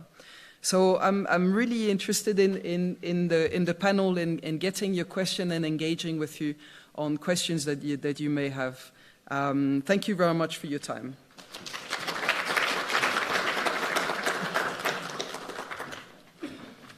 Thanks so much, Nadej. Very important points that have been raised as well. And colleagues are also encouraged us paying a lot of attention to what Nadej raised about what is the role of development finance institutes and how do they actually operate within the countries that we are. Do they actually de-risk? But critically, and I'm glad that I didn't fall under the threat of shaving, but building it is very important, yeah? And the consequences of us having a productive capacity, capability, and competence is our real resilience in terms of change.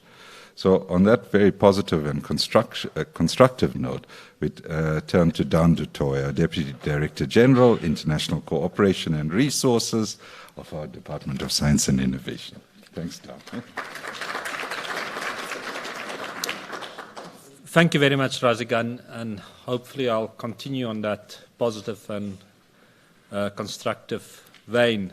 Within the Department of Science and Innovation, I have the responsibility and privilege to lead a program which looks at South Africa's international partnerships in science and innovation. And we're also that part of the Department of Science and Innovation which is responsible for IST-Africa. And indeed, I think it's testimony to the importance of IST-Africa that the event has been able to be held 18 years in succession, a pandemic notwithstanding. And the Department of Science and Innovation had the privilege to, of those 18 editions, host 4 of them. The very first one in this very same building in 2006, then in 2010 in eThekwini or Durban, again in Durban in 2018, and now we are back here. So why I mention that is that this theme we are discussing in this closing session, the role of international collaboration in information and communication technology as a driving force for regional and international partnership, has consistently, over these 18 years, been a policy priority for the Department of Science and Innovation.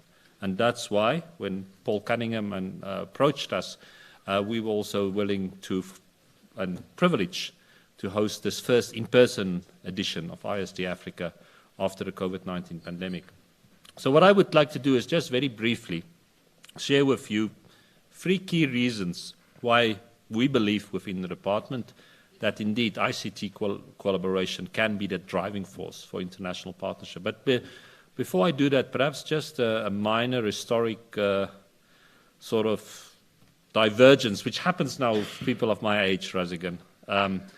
Because we were talking within the department of IST-Africa, and why is it information society technologies and not information communication technologies? And of course, there was a time when IST was very much the buzzword. Those of us, like you and me, will remember that very shortly after the World Summit on Sustainable Development, the UN had actually hosted the World Summit on the Information Society.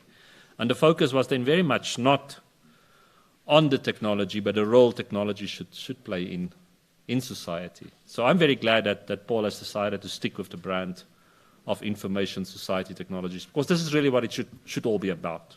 Yes, it's about the technology, but first and foremost, it's about what the impact in society is.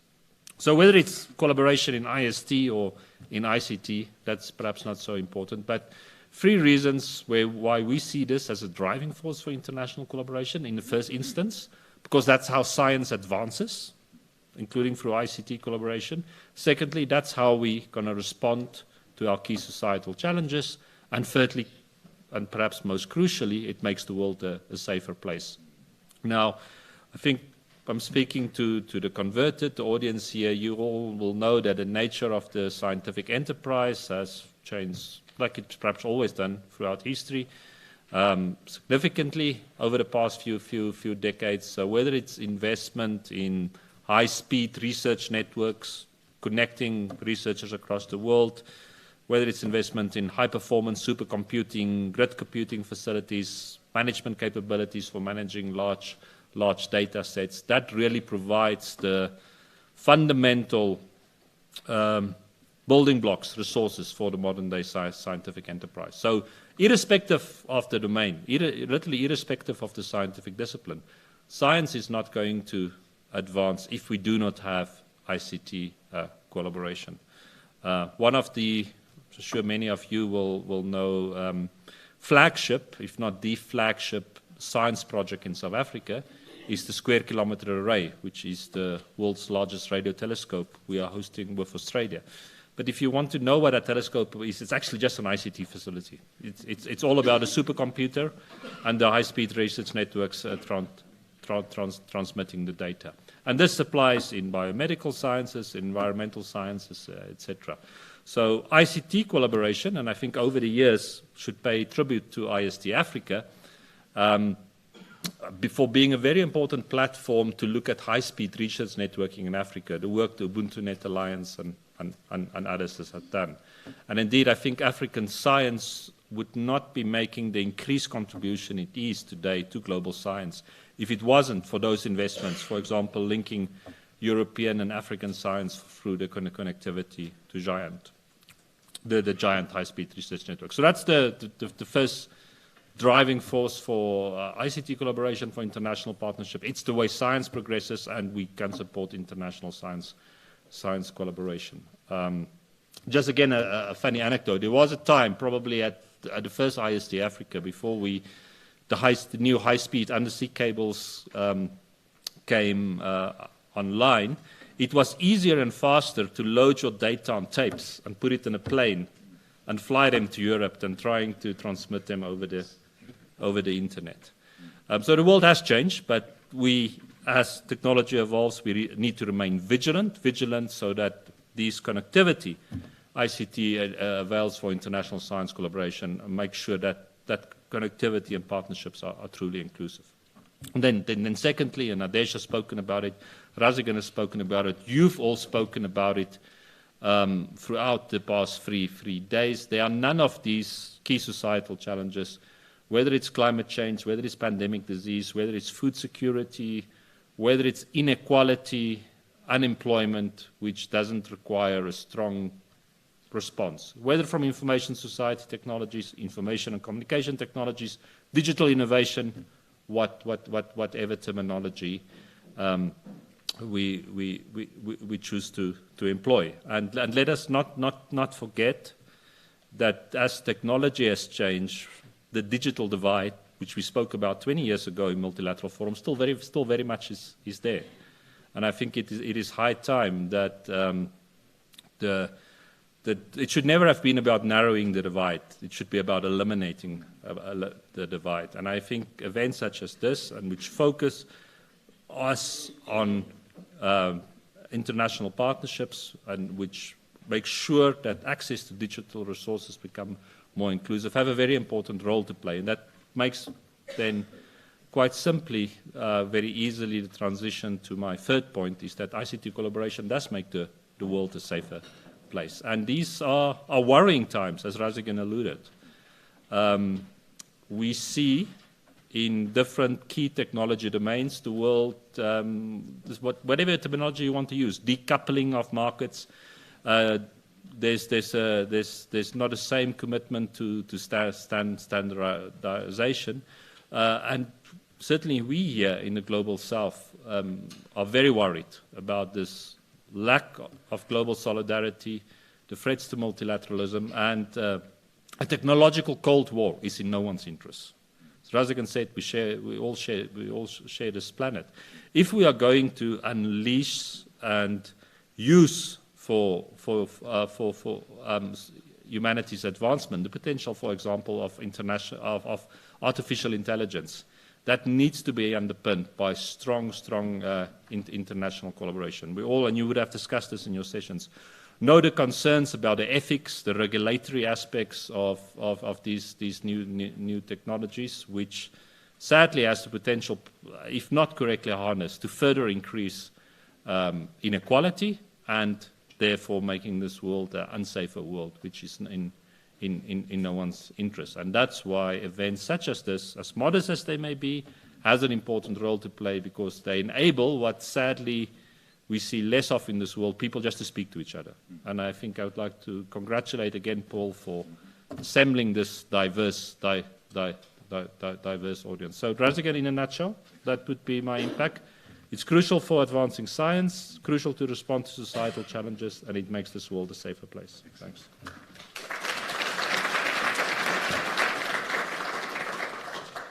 Thanks so much, Don, and also crisply summarizing at the end, so you're going to be safe for me offering my view of that.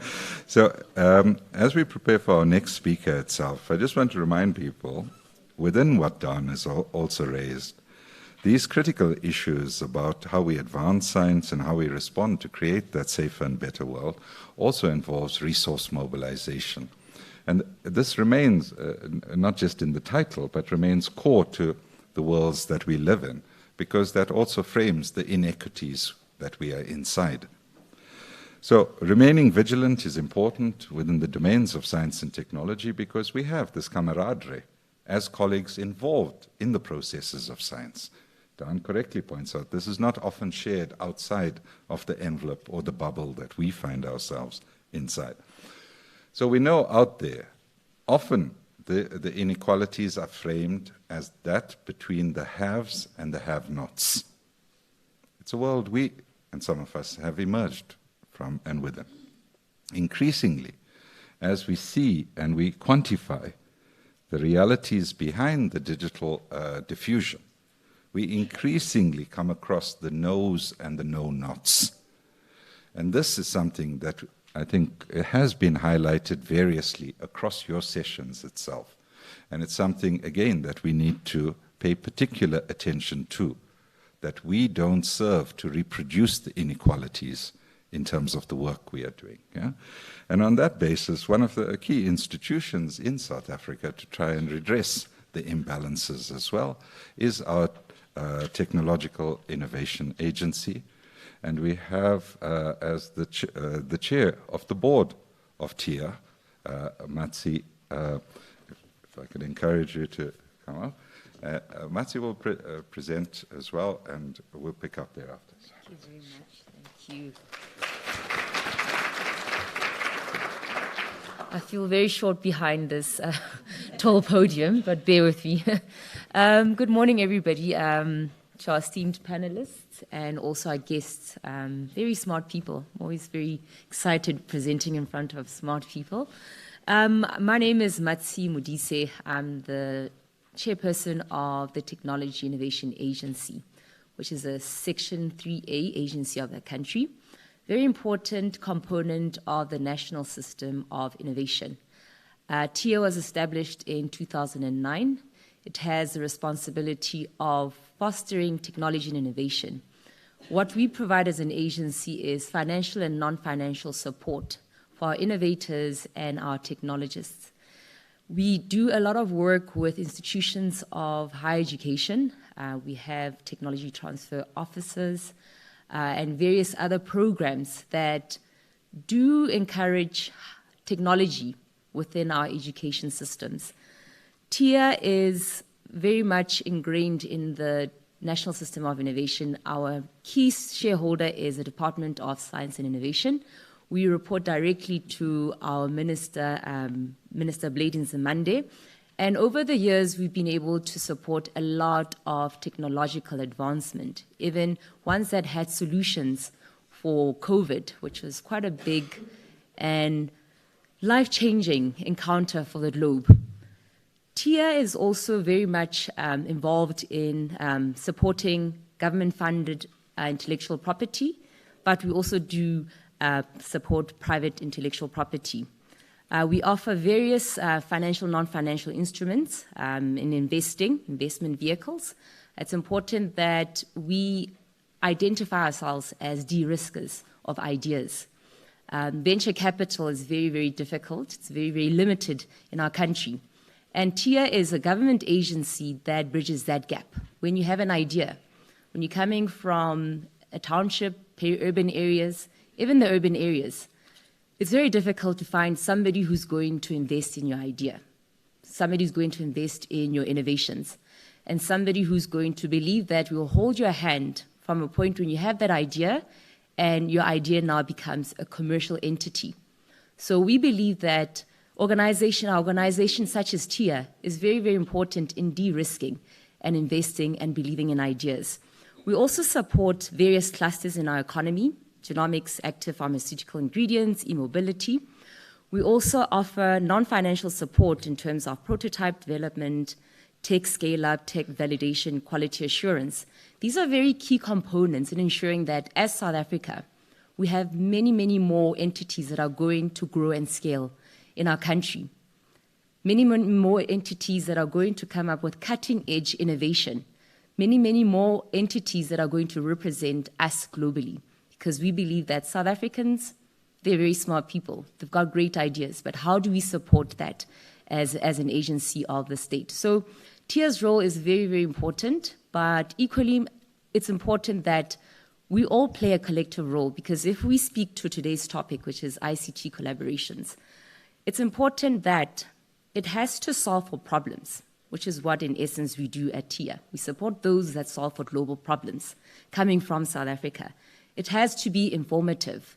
A nation can only progress if it's an informed nation, because through information we're able to engage, we're able to come up with solutions. ICT collaboration also has to catalyze. We have to bridge the gaps between the silos that we find ourselves in. Being part of an ecosystem that's very segregated, we believe that collaborations are going to really ensure that we're able to have the desired impact.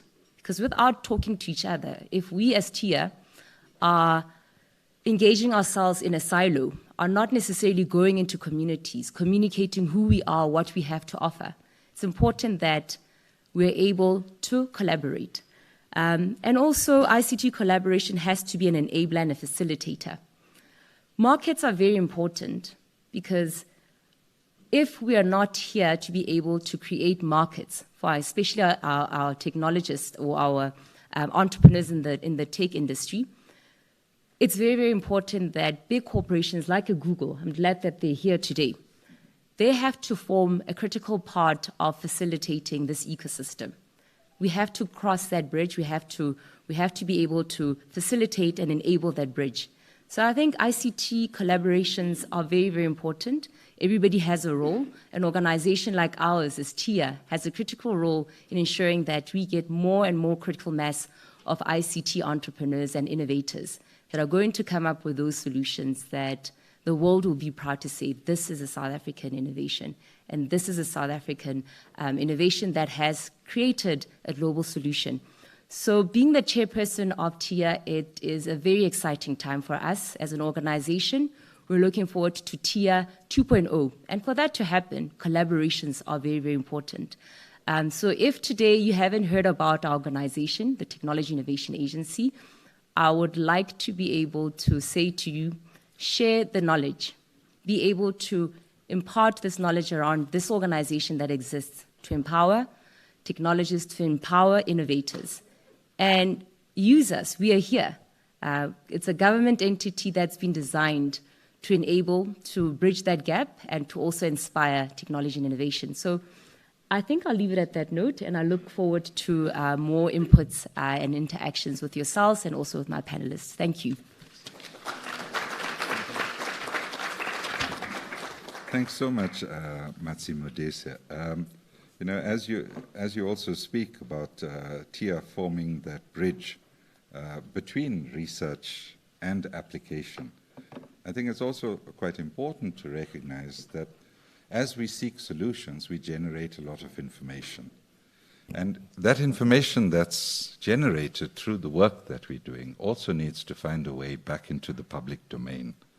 So it's quite important also we encourage more of the information to flow, because once we start looking for solutions, we also find others have confronted similar problems and may themselves have sought out fixes to it. But our situation in South Africa is particularly unique. And in that context, it's important at least reminding ourselves of why the urgency that Matsi is also speaking about. We have 60% youth unemployment in a generic plus 50% unemployment status of our country.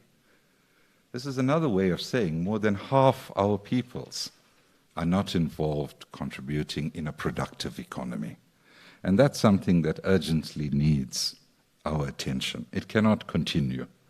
You know, it flies in the face of calling ourselves a united, non-racial, non-sexist and democratic South Africa. But we also hear the vestiges of the past continue in terms of segregations, etc. And so transformation also remains imperative. I'm saying all of these things because often when we look, how do we find out what others know in the world? We don't use the number Google, we use the services of Google. So that gives me a nice segue to actually invite to the platform Abongile Mashele, the Senior Manager for Government Affairs and Public Policy at Google South Africa. Thank you.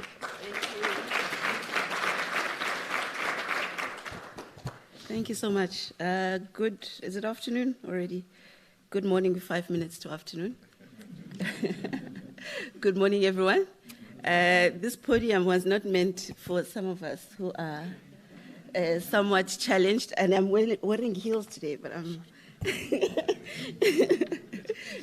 Thank you so much. Good afternoon, everyone. As introduced, my name is Abongile Mashele. I lead government affairs and public policy from Google in South Africa. It's actually quite exciting to be on a forum and a panel like this, especially from a government perspective, because most of the time when we get called, it's when we have to answer on regulatory issues.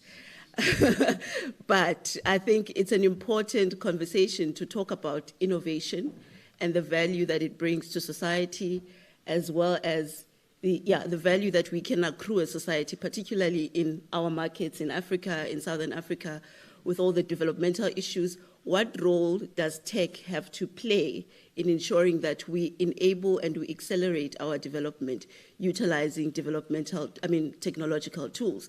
So as a company like Google, obviously it makes sense because we are born out of innovation.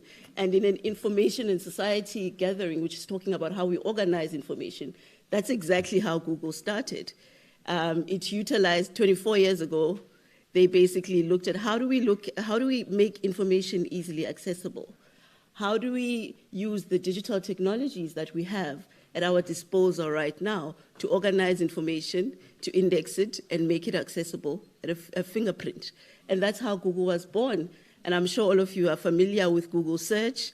In South Africa, for instance, I received stats recently where we can say that in South Africa alone, we have about 7 million hits or 7 million users every day logging an inquiry on Google search looking for information. So that means South Africans are seeing the value in Google. They basically then look at how they access the information. And over the years, our product offering have evolved and they've grown. You've got your Maps solution, which is used, I'm sure most of us got here using Maps. So we've got quite a few technological solutions that we have as a company. And in South Africa, I just want to touch on this one. We actually have a presence in South Africa. We've had offices here since 2007. And we are basically looking at how do we position Google for the African market and for the South African market. Now, going to the topic and the conversation at hand on collaboration and partnership. At a global level, I think everyone is in agreement on this panel that we need to collaborate, we need to partner, because technology has changed even how we govern. So the governance tools and the instruments that we had that were very much focused on individual countries or at a sub-regional level, they have to change now because technological solutions, the access cannot be limited to one jurisdiction or one country. So laws that are focused on one country or one jurisdiction, we have to relook. So we have to look at our multilateral institutions that are there and how do they incorporate technology, and how do we ensure that the regulatory framework that we have, ranging from speech to trade to everything else, actually cover tech and they enable innovation. So how we look at it as a company is we look at it from a global perspective, but we also understand that the state of readiness for adoption and adaptation of technological solutions is not the same. The issues we have in Africa will never be the same as the issues that we have in the US. So how do we ensure that the collaboration and partnership also has a regional focus? So at Google, we have what we call a digital sprinter strategy, which basically guides how we invest and interact and engage in the different emerging markets that we operate within. And Africa is an emerging market for us. South Africa is an emerging market for us. Now, when we look at collaboration and partnership, in our digital sprinter strategy, we have 4 pillars. And I think this has been raised even when I attended the day before, that you cannot talk about transformation without access. So even though we are not an infrastructure company, we had to think about how do we enable access in Africa. You cannot talk about transformation if the people that are meant to be utilizing the technology are not ready, they are not equipped. So how do we invest in human capital to ensure that we have the required skills, but we also have consumers at the level that we need them to be able to understand the technological solutions that we have? How do we introduce new technologies to enable growth in the markets? And lastly, how do we enable, create an enabling policy environment to allow for competition? Because I don't think anyone wants to be a dominant force. How do we enable competition? How do we have a regulatory framework or a policy framework that allows for growth, for innovation to thrive, and for small developers as well to be able to put products out in the market and be able to scale? Now, when you look at those 4 pillars, that has informed our strategy, our engagements, and our investments. In 2021, our global CEO actually announced a $1 billion investment for Africa, looking at these 4 pillars. And I think in the media you may have picked up in the last year, we had the Equiano subsea cable that landed in Melbourne Strand, that has traversed from Togo. It landed in Togo, Namibia. The last landing point was in South Africa. And the whole point of the Equiano subsea cable is to see how do we ensure that data comes through, how do we reduce the cost of data, how do we speed up internet costs, because with greater internet cost, high-speed internet cost, you can then have the new technologies coming in. You are enabled to use those new technologies. So Equiano subsea cable it will revolutionize data. It's the biggest subsea cable that we've seen in the Southern African region coming in. We've partnered with OpenServe, a local telecommunications partner, to actually bring the capacity of the subsea cable into our homes through their Wi-Fi network. The second thing, when you talk about access, you also need to talk about devices, because if you have expensive devices and our consumers cannot afford them, then digital transformation will not necessarily hit the required numbers.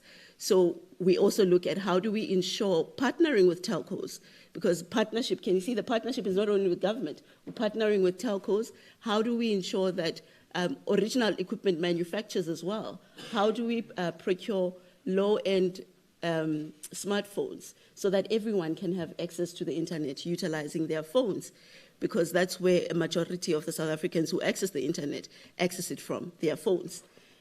Human capital, okay, and please tell me if I go over time. On a human capital perspective, we have quite a few programs that are there. I won't go into them. Perhaps in the question and answer session, we'll have an opportunity to talk to that. And then new technologies, I think we've recently announced for the first time that we're actually launching a cloud region in Africa.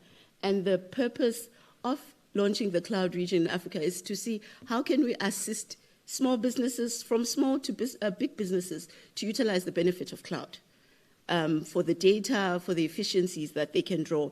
And then the last thing on the policy framework, I really won't belabor that, but I think we cannot emphasize that an enabling policy framework is important. A harmonized policy framework is important, especially for Africa. And because laws and policies are informed by the values of the people. So how can we develop a harmonized regulatory framework in all the various aspects of regulation and policy for Africa? And then the last thing, investment in research. In 2021, we also launched an AI institute in Ghana, and the sole purpose of the AI institute is how do we localize our technological solutions for Africans? Because if the technology cannot speak isiXhosa, which is my mother tongue, then it also impacts scalability of the technology. So how do we utilize machine learning to make sure that our products are able to understand the African nuances and the African solutions? So to go back to the question, collaboration is definitely important. Collaboration has to be tailored to the market that you are looking at. And I think all players in the ecosystem need to play their role to make sure that we can fully realize the value that innovation provides for us, especially ICT technology. Thank you.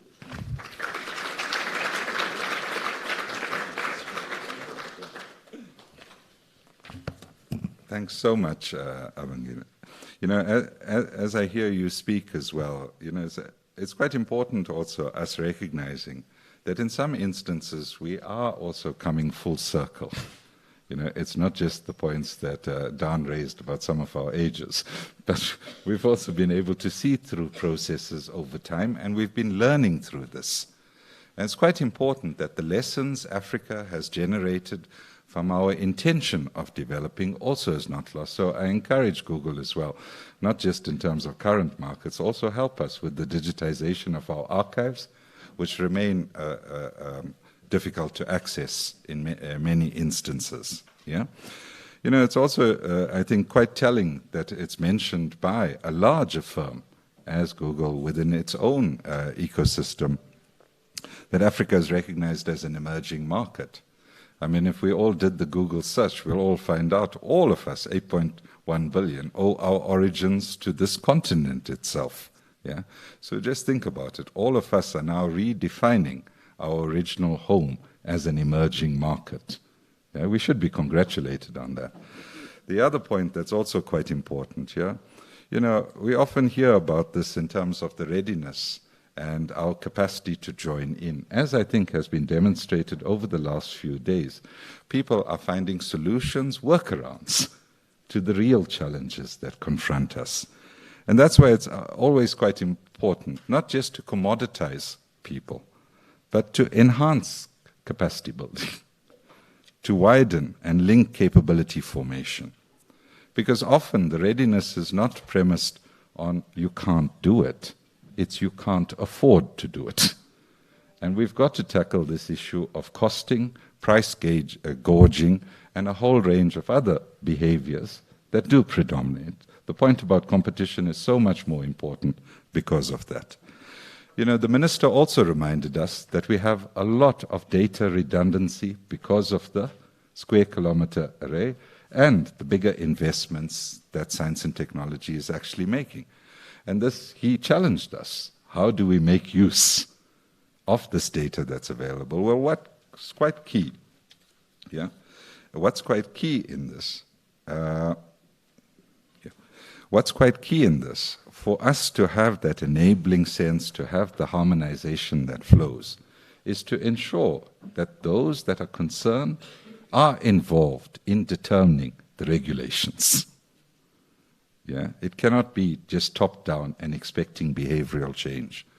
And that's why it also becomes important who writes the legislature, who writes these instruments that then govern us. And here we have some challenges as well. And the use of ICT, the enabling environments that generated from us, I think also helps us through our own knowledge portals to share experiences in science and technology policy formulation across the continent. And that offers us huge benefits as well. For us to have indigenous or endogenous development based on the continent, we have to not only grasp the technologies, we have to get inside it. It cannot be a black box. Yeah? And to that end, it also means empowering ourselves. We now shift into questions and answers to our colleagues that have tried valiantly to respond to the challenges of collaboration and cooperation. As I've been reminded by our good colleague Paul, yeah, that you'll see there are mics on your tables and encouraging this notion of shared. All of us don't need an individual device. So you'll find one between you guys as you are set there. Please press the button once you're indicated to speak, and we'll pick that up. Please also provide us, because this is being recorded, with your name, organization, and country. That will help us also appreciate your question even more. Yeah. So on that note, I turn to yourselves and ask, I'm sure you've got many questions after these last few days, and especially this panel. So please, an indication. And we're going to take all of the questions as a batch. Yeah? If you want to direct it, please direct it. But we then will afford all the panelists the chance to respond as well. And as I mentioned, give us their closing remarks before Professor Cunningham offers the awards. Yeah? So, ma'am, I recognize you. 2, 3, 4. I'm sorry I'm calling you by numbers. I'm not commodifying you. Number 4, upper top. Number 5, number 6. Are we good? We have 6 people that have indicated. So please, ma'am. Thank you very much. Thank you to the panelists. My name is Chipo Kanjo, working with University of Malawi, and I come from Malawi. Mm-hmm. There was mention of the need to have enabling framework for the innovators, and I would just like to learn from South Africa what policies and strategies are available, are in place to promote things like startups and innovators. Excellent. Thank you. Thanks very much, Chipo. Number 2.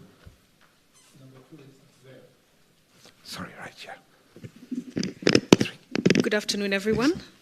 My name is Dr. Paula Musuva. I'm an assistant professor at United States International University, based in Nairobi. Mm-hmm. And I'm just intrigued by the discussion and just listening in from a perspective of we've been a lot, in many cases, been consumers. Our role has been more in terms of access and importing and using and relying on things that have been manufactured or developed elsewhere. Even from the discussion that we've had, even from listening to the presentation from Google. And I think for me, it's just from the panelists, what are the lessons we can learn in terms of just growing our capabilities and moving them from just an ideological level to actualization, and what could be the things that we need to really focus on, even as innovators, to move our great ideas into actual potential that can, make a difference. Yeah. Excellent. Thanks so much for that. Yeah, please. Thank you, Mr. Chair. Mm-hmm. So it was my pleasure. I'm Alfredo Ronchi from Italy, Politecnico di Milano Technical University. I'm professor in engineering there. So we heard about innovation, readiness, skills, employment, society, and culture these days. I just would like to recap very quickly a specific evolution that started in 1995 with the super information highways Al Gore. Immediately after, we had the European Commission idea, the Bangeran report about the information society, the accent on society, not only on technology. And then we had in 2002, the announcement in 2003, the World Summit on Information Society, Genève, with a strong impact on the civil society, but was for the first time probably involved directly in the, not creation, but in some way shaping of the information society. 2005, again, Tunis, this time there was the creation of, let's say, the reply to the question who is going to rule the internet, and so the creation of the IGF, again with this concept of multi-stakeholder involvement. But then, nowadays, we have 2022-23, the Global Digital Compact. But it seems to me that the relevance of society or the impact on society is lowering time by time, and so nowadays is mainly technology trained and addressed much more to the fintech and to the global economy than as a kind of tool to enhance and empower society. We are time by time giving much more of our freedom to technology, and nowadays with the metaverse announcement, we are blurring the borders in between meta life and real life, and that's, I think, is a little bit critical, as well as the funnel converging toward a unique culture, a new unique way to see culture losing our specificity, both in Africa or in Far Eastern countries and some part of our history. So what do you think about this? Thank you very much. Thanks very much, Alfredo. Colleague, please. Good day, colleagues. My name is Bloodless from Durban University of Technology. It's good to be here. So I don't know if anyone else felt what I felt when I saw the lady, Abongile, saying Google South Africa. I thought Google actually is not a person. There's nothing, nothing can be touched. But really, there's a human body behind this, and actually it felt warm.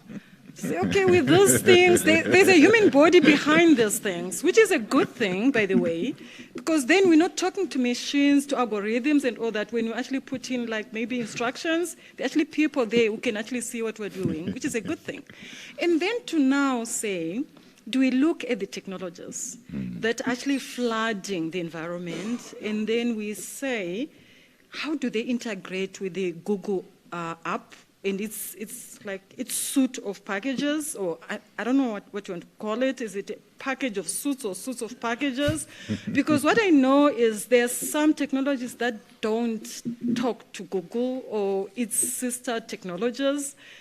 I'm not going to talk about a name, because then it might be conflict of interest or something like that. But there are phones where you're buying it because of its price, but you're going to pay a bigger price where now you cannot integrate into other software.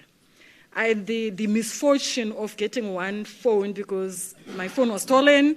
Within the half, I'm from an institution where I need to have a phone every minute. I had to rush to a store to get a very cheap phone, but at the end of it, it couldn't integrate. And yeah, I just to say bye-bye and get to a more expensive phone. Do we look at those things? Because then we're seeing actually being sort of sensitive and being inclusive. Because if we get cheap ones which do not integrate, then we're actually sort of leaving quite a big bunch of the South African environment behind. Because I can't even afford an iPhone. I can't even afford quite a lot of these expensive Android-based phones. Then from there, I'm going to go to Nadej. Thank you. I wasn't very sure whether they had this one or that one. I was very taken aback when we talked about planes being like grounded. Remember during COVID, at one time, government said, let's just not fly. But I think it was good to do that. And I'm going to explain why. In like 1 minute, humans, we walk a lot. We just move a lot. We need to just stand still. Sometimes we just need to stop and stand still. And that's what the grounding of planes did. Because the environment was just fed up. So we're repopulating with the virus. We're the machines, we know this part. Microbiologically, that virus needs a human body to grow. And you just need to sit still. And then with time, with vaccinations coming in, the environment was also managing and breaking down the particles. And when we went back, the environment could manage this. So definitely the planes work, stopping them, making the human beings to stop just walking, stand still, stay at home. Thank you so much. Excellent. Thanks so much from our colleague from Durban University of Technology. I'm going to tease you as well. You know, very much we have to watch thanking the firm itself. We may have to thank a volcano in Iceland for showing us what happens when nature. But it reminds us also, colleagues, of the gap between ourselves and nature as we are moving ahead. And that's called a metabolic rift. And very few have paid attention to how we redress that gap between ourselves and the nature that we are part of. But we have 3 more colleagues, so please. Thank you very much to the panelists. It's PK Mutsapong from the CSR. My first question goes to Ms. Hopman. We do welcome the 8.5 commitment in the energy transition, but my question is, are you also having discussions with OMEs in terms of the cost of us implementing the green energy type of electrification in South Africa? Because it's great, 8.5 it's great, but in terms of ordinary South African procuring the material to put, solar panels to put on their roofs, that could be quite expensive. So that wouldn't really go very far. And I've read that making our electricity green for the world, it will cost us 62 trillion rands, and I'm looking at Africa to say whether, that portion that will go to Africa, whether Africa will be able to afford that. So in your discussion, I'm just, asking if you are considering those. My second question goes to Matsi. Congratulations on being appointed as the new tier chair. I heard you mention that it's tier 2.0 now. Does the 2.0 come with new funding instruments that will address the gap in early stage financing? That's my question. Thanks. Excellent. Thanks, PK. As we move to our colleague next to you. Thank you, Chair. Tuma Memela here from the University of Fort Hare. My question is directed at Mrs. Hopman. Sorry to put you on the spot. I think there was a bit of mental telepathy between my colleague over here, because my question is also regarding the just energy transition. So I think as academics and scientists, innovators, we can be sometimes so far removed from reality. And I don't want to be misunderstood as someone who's arguing for technological redress. But my concern around the just energy transition is that there are towns in South Africa that are solely dependent on the mining of coal. And of course, there's a large value chain that comes with that. So I'm wondering if, as leaders and people in this space, are we cognizant of the socio-economic things that come along with that? How are we going to absorb these people that don't have the qualifications that we possess, but live off their bare hands? Thank you. Thank you very much. There was one more question. Look around, please. Thank you. My name is Mohinyawa Degwa from Dedan Kimathi University of Technology, Kenya. My question regards the honesty of Africa. Since we're talking about IST-Africa, we've constantly mentioned that data is the new fossil fuel of the 21st century. But I'm not sure how prepared we as Africans on this subject, how prepared we are. For instance, maybe I can be advised. How many data centers do we have in Africa? How do we let others handle this data for us, knowing how critical this data is, and what are we doing? What are the authorities doing about it? And, okay, God forbid, suppose one day we wake up and these data centers out there storing data for us are shut down maybe, or there are some authority issues. What will we do? Will we go back to zero? And what are the authorities doing about it? Thank you. Thanks, Edwin. Colleagues, I'm just having a quick scan around. Please.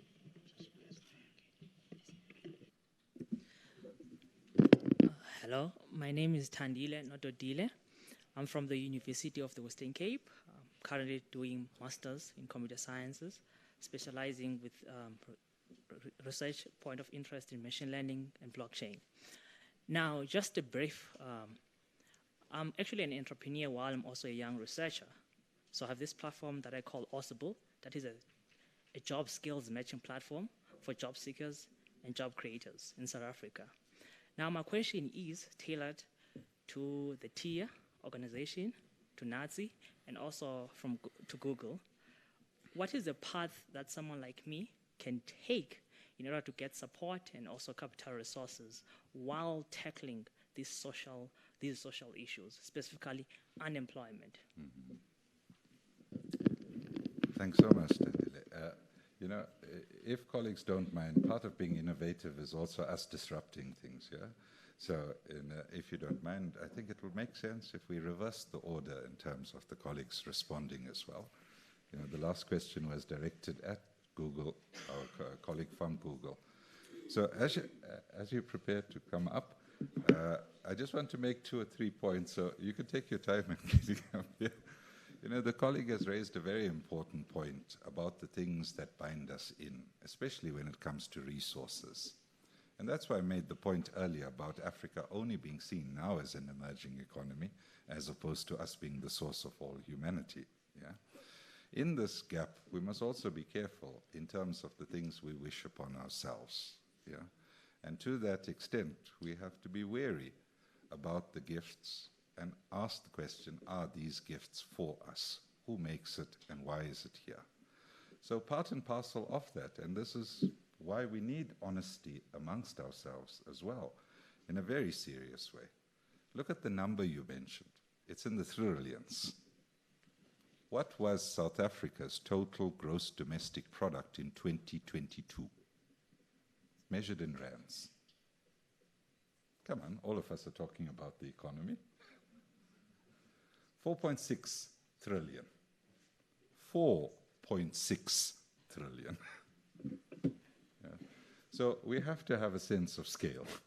We have to have a sense of our underdevelopment captured inside those numbers. Yeah? And because of that, it actually shapes and informs how we understand what is available to us that we can utilize to bring about change. Yeah? So in this as well, it's really important that the transnational corporations have a link with us, but we recognize them as transnational corporations. We also look at the cooperation that's being mentioned between transnational and regional and national as well. And these could also be at the level of enterprises. Yeah? So there's much more that could be done. I was going to premise this on just reminding people, you know, that company is very famous. You know? But it was formed in a mistake. And that mistake was people couldn't spell Gongo. Yeah, which is 1 followed by 100 zeros. Yeah? So this thing of big numbers and things like this are important. We must understand it.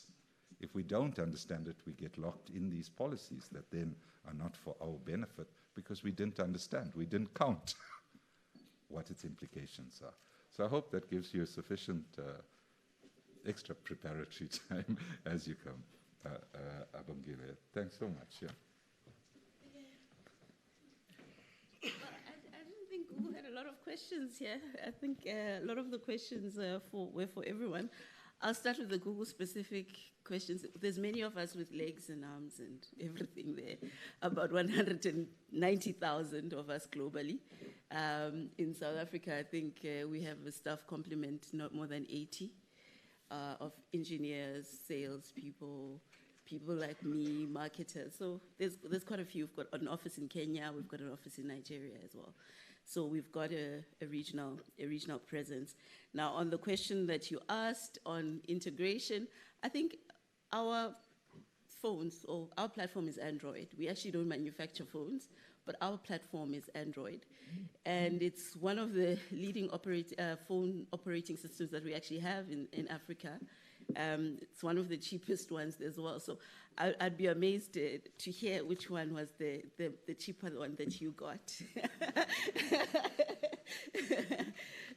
But I think what I spoke to earlier is about how do we get the costs of Android operating phones down in Africa so that we can have more access. Because the issue of Android is open source, so it's really open to anyone for them to utilize our platform to code, to create their apps. The issue of interoperability of operating systems is a bit tricky. It's like asking for interoperability between a Merc and a BMW.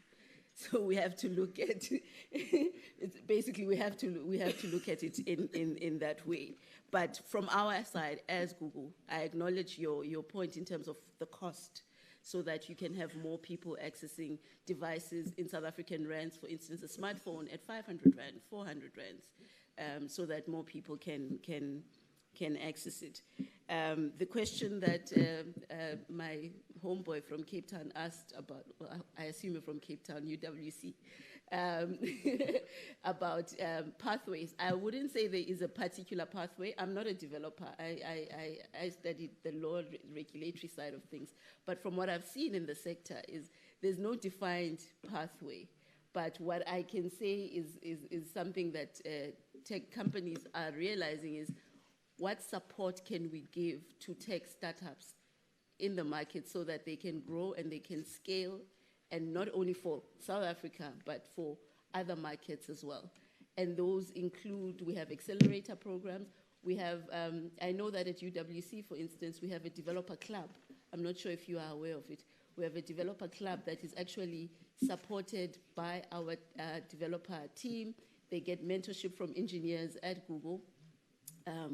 We've got accelerator programs that we have. So I can definitely share that through the organizers so that they can share it with everyone here, because this is all information that's publicly available.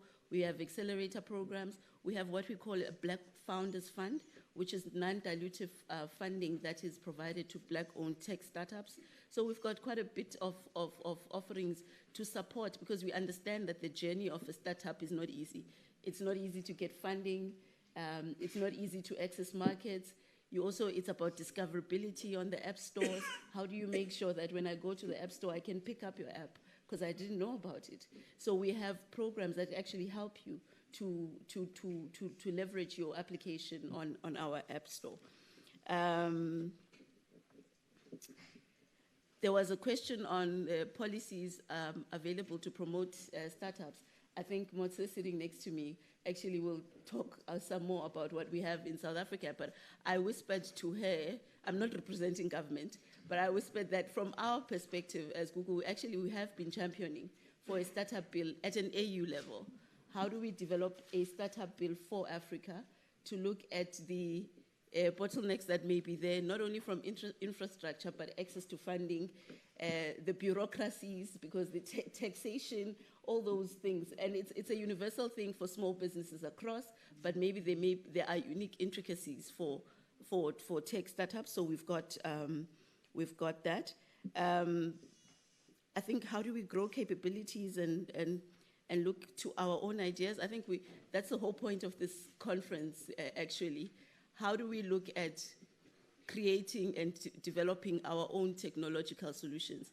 I always say it's always great to talk about wanting a Google in Africa that comes from Africa, but will that be creating additional value for Africa?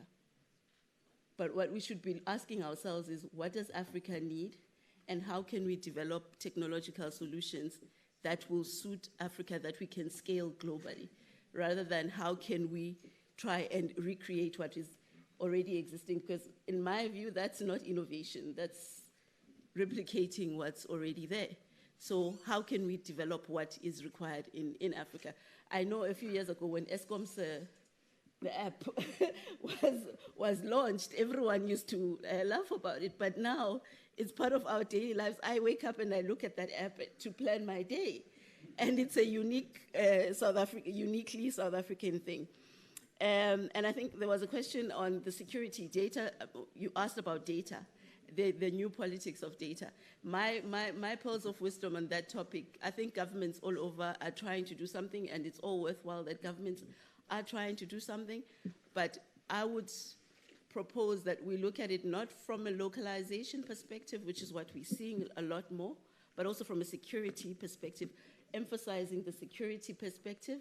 How do we secure our data so that even if it finds itself in another jurisdiction, it will not be given to another power that it's not supposed to have?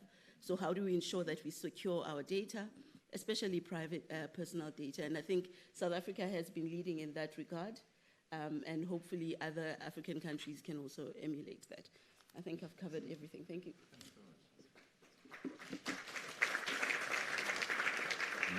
As we say thank you to Abongile as well, it's also quite important, Abongile, if you don't mind, because we have definitions for even the thing called innovation. Why? Because we have to measure it. Yeah. So there is a gap, small gap, between what's new to the world versus what's new to us. And part of redressing the inequalities that exist is that we don't have such a gap. That if it is new to the world, it's new to all of us, and we can all access it. That's not how world systems operate at present, unfortunately. But it gives us a sense that a better world is possible if we can transcend such things. So, Matsi Madesa, We have quite a few questions regarding how we help in South Africa. Please. Yeah. Thank you so much. Yes, I noted 3 questions that I could happily give my inputs on. I think I'll start with the last one regarding path to success. I'm happy that you're also on the other side, which is an entrepreneur. We need more of you. We need to support you. We need to grow employment in our country, and also we need to grow the economy. So path to success, I think, given what you do, it's important to have a sense of fit for market. So does the market actually want what you're providing? Because a lot of entrepreneurs get excited with ideas, but they are not fit for market. So you have to go out there and do your own market validation. Ask people, are they willing to pay for what you're offering? Is it something that's solving a problem that they have? And how much is it that they're able or wanting or keen to pay for it? I think we struggle a lot with market validation and having fit for market solutions. And I think take advantage, which my colleague did speak to, we have quite a robust ecosystem in South Africa of support. We have a number of incubators, a number of accelerators, early stage funding, which I'll speak to what TIA is doing. It's a bit of a gap. I think the government, especially TIA, is playing a bigger role in that regard. But once you've been able to have proof of concept, your product is out there, there are a lot of players in the venture capital market or the VC industry. And our industry is also maturing. Well, not maturing, but it's growing. It's bigger than what it used to be. So take advantage of all of those incubators and accelerators. Various industries have various programs. Corporates are coming to the table with corporate venturing, where they actually incubate and invest in your product. So if you're an entrepreneur in South Africa, you really, really must take advantage. We don't know for how long we're going to have such support. There's also what you call enterprise development. Most, if not all, big corporations that are listed on the JSE Stock Exchange have to spend a certain percentage towards the supply and enterprise development. So look at what industry are you in, look at the big companies that are playing in that space, and also look at what is their turnover, because then it will be able to indicate how much they're spending on developing small enterprises within their value chain. So we're very, very fortunate in South Africa, but I think we do miss it by not necessarily going out there and seeking for those opportunities. So I think your path to success is quite easier than other countries on the continent, because the support is there. But also our challenges with all the support that our ecosystem has been providing. Why are we not having entrepreneurs that are really growing businesses that are fit for market and are growing our economies and contributing towards job creation? So there's a big gap there. So that's my answer to that question. And then TIA 2.0, something that we're very excited about. And I think TIA does have funding instruments that exist. I'll talk to what they are, but our primary goal is, how do we provide awareness that they exist? How do we provide awareness that we exist as an organization that does, which plays a big role in de-risking, so that by the time you've gone through our support, financial and non-financial support, it's easy for you to go to venture capitalists, because now we've de-risked your enterprise or your idea or your innovation. So awareness, access. So how do we make sure that we are engaging with our partners, with our stakeholders, with our universities, with the corporate industry, saying that this is who TIA is and this is what TIA provides, so that people are aware of what we're doing. And then the scale. Obviously, we would require more money. So I'm speaking here to our very key stakeholder, Mr. Danya, that TIA could do with more money, but we do have an innovation fund. That's an instrument that's been created by the DSI that is going to ensure that an organization like a TIA would have more money to play in the de-risking space. But then also, as an organization, we do depend primarily on the government, because we are a government entity. But now we're saying, as an organization, how do we externalize ourselves? How do we leverage the funding that exists? How do we engage the private sector and also the public sector? Because there's a lot of innovation that has to happen within government, right? And TIA is responsible for that. So how do we go out to the public and the private sector and leverage the funding that does exist? Because we do have instruments, we do have beneficiaries, And how do we actually now deploy that kind of funding and also collect it? We have to go outside of what the government provides for us. We have to be innovative ourselves as well, so that there's more that we can offer. And then also efficiency of deploying our funds. It's been a bit of a challenge within the organization. Turnaround times, people would submit their applications. People might not even know about, core 4 applications. So how do we ensure that there's efficiency in what we're doing and how we're doing it? We're very big on that. I think within the year that I've been in the organization, in every board meeting we discuss turnaround time. And our executive team always has to talk to what have we done to improve the number of time we take to actually approve a lot of the funding requirements. So turnaround time efficiency is very important. And then monitoring and evaluation, very, very key for us to, once we have now deployed our funding, we're able to monitor and evaluate and to ensure that we provide after funding support, because we can't just give you money and let you run off. We have to continue to hold your hand. So we've embarked on a very exciting journey. We've also ensured that as an organization, we are going to engage more with the venture capital industry. So as a limited partner, and then also as co-investing. So we've actually engaged quite robustly with the venture capital industry around co-investments. We've also partnered with the SA SMME Fund, which is, the biggest private sector fund, venture fund in South Africa. And also we did what we call the Industry Matching Fund. We've piloted it since 2020. And in essence, the Industry Matching Fund is how does TIA become a limited partner in some of the funds that exist. So we're quite robust. We want to make the circle bigger. We want to engage the public and the private sector and also go beyond South Africa because, the innovations that are coming, the technologies that are coming are fit for a global market. So how do we engage global investors as well? We are embarking on a benchmarking exercise. So last week we went to Russia. So it's a very interesting trip, I must be honest, and I won't go into the politics of that. However, we were invited by a TIA-like organization, and we were able to see how a country like Russia has been able to enable technology for various sectors. And wow, it's mind-blowing. We see that the world, it's a bigger world out there, and I think jealously we're like, our innovators in South Africa deserve this. So we're also going to go to Singapore, we're going to Malaysia, we're going to Ireland, progressive countries. And I mean, we have good relationships with African countries. So we've done a lot of work in Kenya. I don't think Malawi per se, but we are open to invitations. Namibia, Botswana. So we do a lot of interactions with our African counterparts, but I think also going outside and going to countries like Singapore, which is very strong in financial technology. We can learn a lot, but we can also teach a lot. We never go there as we have nothing to offer, we're here to learn. It's like, actually, South Africa has a lot to offer as well, and this is what we can do for you. We always take that stance. So quite excited, and I think access and awareness is very important because we do have funding instruments to de-risk ventures. And then the last question is around policy.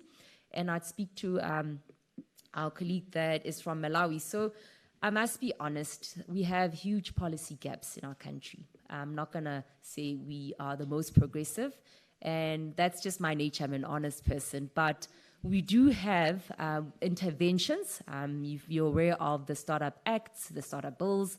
Nigeria passed a Startup Bill last year. Tunisia was the first one on the continent to have a Startup Act. And so South Africa also have a Startup Act, and I'm quite, I'm the chairperson of the South African Startup Act movement. And what we've done is we have gotten the entire ecosystem of entrepreneurs, whether incubators, accelerators, funders, whatever role you play in capacitating on high impact, high growth startups. We've come together as an industry, and we call ourselves a movement.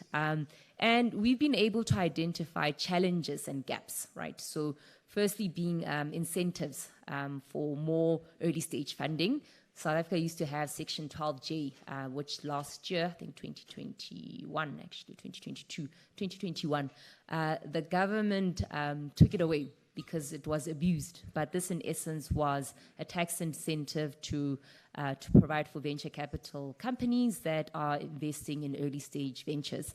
But I think the abuse came when that particular incentive was not used for investing in startups. It was used for everything else, so people were able to find gaps. And I understand why the government would actually want to remove it, but we believe that instead of removing it, because we do need this incentive, rather refine it, rather punish those who have been abusing it. And it's because at the end of the day, we still do need a tax incentive for people who are investing in technology startups. So, and then also we have a business visa in South Africa, which the government is working very hard on. And the president on various occasions, also in his State of the Nation address, spoke to having a startup visa or remote working visa. So meaning that our fellow Africans wanting to come into South Africa, or anybody wanting to come into South Africa to engage, to start a company, sharing of skills, information opportunities, investing in South Africa, we shouldn't make it difficult for you to come into the country. So that's why it's important that we have something like a startup visa. So government is working on that. And then another policy gap, which is also a policy opportunity, is around exchange control. So South Africa has what you call exchange control, that if you are trying to exchange your IP or transfer your IP, let's say you are a South African startup and you are having to have an investor in America, it's very difficult for them to have access to IP. They have to go through exchange control. It's a lengthy process. It's an expensive process. It includes a lot of lawyers. So it's important that we don't remove it. I doubt we'll ever win that battle, but we refine it and make it easy. So as the Startup Act movement or the community, we said, government, here are recommendations around making it easy to start and grow your business in South Africa. And the good thing is we've been doing this for many, many years. I think for as long as I've been in this space, it's now, I think 2014, we had a white paper, clear recommendation to the government. Now, next year it will be 10 years. What's key is that the government has now come to the party. So the Department of Science and Innovation has come to the party. We are engaging with the National Youth Development Agency, and we are all lobbying towards a progressive policy. So as much as, I'd love to say we have all these great grand policies, we've got gaps, but we are currently working on them, and government has come, and also the president has acknowledged that there's a startup ecosystem that must be supported. So I think, I'll end it at that and give my colleagues an opportunity to answer other questions. Thanks so much, Matsi. The points that you raise around de-risking and as we are learning in practice really needs much more emphasis. And it really is these lessons itself also that are deserving of being shared. So it's quite critical. We'll never have any perfect, fully formed policy framework. So it's not that we have to be aware of those gaps. These gaps will continue to emerge.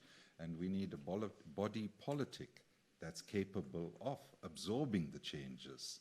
And that's what transformation would be about, shifting us towards these new objectives and orientation.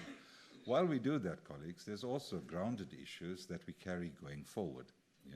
So within that as well, the gap between the public investments in the types of infrastructures required for us to have everything that's been mentioned as positive and thriving also demands some attention, And so within that sort of hint as well, we invite Nadesh to the platform. Thank you. So I'm fully cognizant of the fact that Dan and I stand squarely between you and lunch. So I'll try to be brief. I want to answer the questions around the just energy transition and the coal miners, the coal sector. I fully agree with the plane. It's also nice to stand still for some moments. I see accelerators, hydrogen accelerators, and all sorts of things to accelerate the time. I think we also sometimes need to stand still. So I totally agree. I want there was a question about the OEM costs of PV. So out of the $8.5 billion, €1 billion was pledged by the EIB for public sector. So enabling infrastructure, sovereign, sub-sovereign, sovereign guaranteed public sector, enabling infrastructure. Because as we all recognize in South Africa, we need more public sector infrastructure investments badly. And I think that's where we have a competitive advantage. So it's less of the private sector for that billion than it is for the public sector enabling infrastructure. Now, you were mentioning the cost of PV or the cost of going green. I would like to challenge that and say, what's the opportunity costs? What's the plan B? If you're not investing in renewable, what are you investing in? And is that more cost effective on a life cycle basis? So I would challenge you to find a technology today that can be built at the speed you can build renewable energy, so having electrons today in the grid, and with a life cycle cost that is more efficient than renewable energy, and even renewable energy plus battery for that matter, or dispatchable renewable energy like CSP, concentrated solar panels, so solar power. So that's one thing. So building it, because I understand the nuclear energy is probably on a life cycle basis cheaper on the kilowatt hour, but you won't get your electrons today, neither tomorrow actually for that matter. So you need to have a mix, and that's exactly what the integrated resource planning is all about, is not basing your whole economy on one single technology, and that's vital, that's very critical. But PV, if you want renewable energy, is probably the fastest to be built in stages compared to having even new coal-fired power plants. How long did Kuzile and Medupi take to actually work some days? So that's only taking the life cycle on a pure economic or financial basis. Now, if you also take the externalities of polluting, of the amount of water that you need for coal-powered power plants or for nuclear, the pollution on the water, the pollution related to mines, the health problems for coal miners and all the families. If you look at Mpumalanga, the amount of people with asthma is just staggering. So if you only could look at a cost basis, you're already most probably, and you want your electrons now, you're probably going to go renewable energy. Now, if you also add the externalities, you're definitely not going to call on a purely financial, if you take the public health sector. I'm not talking about the humans and I'll come to that. And you were talking about the costs of PV, and if you look at the private sector today in South Africa, they are going full on PV. So the problem is less the demand than it is the supply. If you look at the shortages, it's shortages of solar panels, of inverters, of batteries, rather than shortages of people who can supply. So it seems that the price is quite affordable, or is acceptable to the private sector. And I think if you look at the leverage that the private sector can actually bring to a country like South Africa, you see the enthusiasm of the private sector to go, and the number of jobs it has created for small installers of PV panels on households, for installers of batteries on inverters. It's quite impressive in the short amount of time that South Africa was able to respond and train people and get skills in place to actually cater for this totally new market. So I think if you look at the employment, you have in South Africa created an enormous amount of new jobs in the renewable energy space. So to come to employment and humans, I think if you look at, it depends on the scope you're taking. It depends on, so it depends how you frame the problem, right? You can frame it on a whole South African economy scale, or you can frame it on the coal miner scale. So if you look at a South African economy scale, that's exactly what the RIP is actually meant to do, is to look at a global optimum, so the best solution on the countrywide scale. And what is mentioned is the amount of renewable energy that is actually now in the RIP is quite impressive. So if you look at the coal miners, there's some very good examples in Australia and in Spain, in Bilbao, in Australia. They reskilled the coal miners to actually be solar. So you say they do it by bare hands. I tend to disagree. It's super mechanical. There's a lot of skills in Mpumalanga and in the coal region in the coal mining regions. And I think to reskill people to do something that is not detrimental to their health, like installing PV panels or building solar panels, building wind towers or wind blades, is far more interesting. It's probably also better for their health as coal miners. And it will also contribute to a better society as a whole for South Africa. So you're creating more jobs of better quality. You can reskill the people. They are not mining coal with their bare hands. They have skills.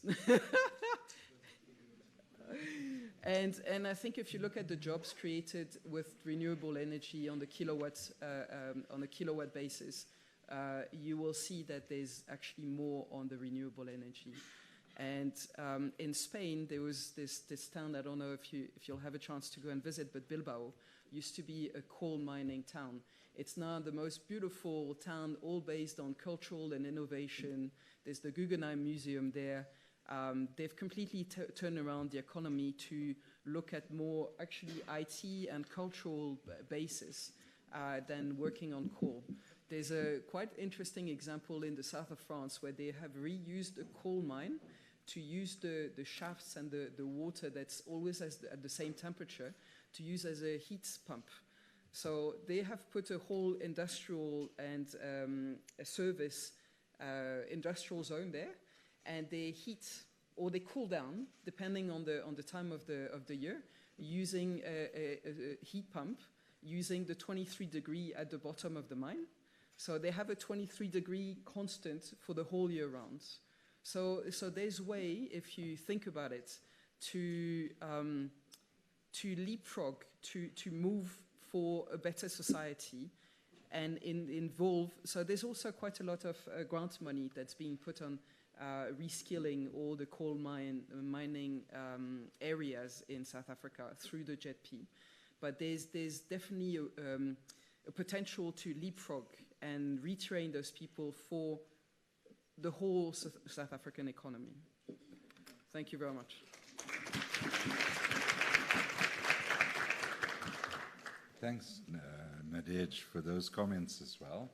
I also want to inform you one of our panelists will take a leave because we've now reaching closer to 1 o'clock. I'm going to turn the platform over to Don du Toit. But if it's all right, Don, just 2 or 3 comments before you. I've often got this weary thing of Don, the tall man standing behind me. Then I get a little bit worried about what I'm going to say. I'm teasing.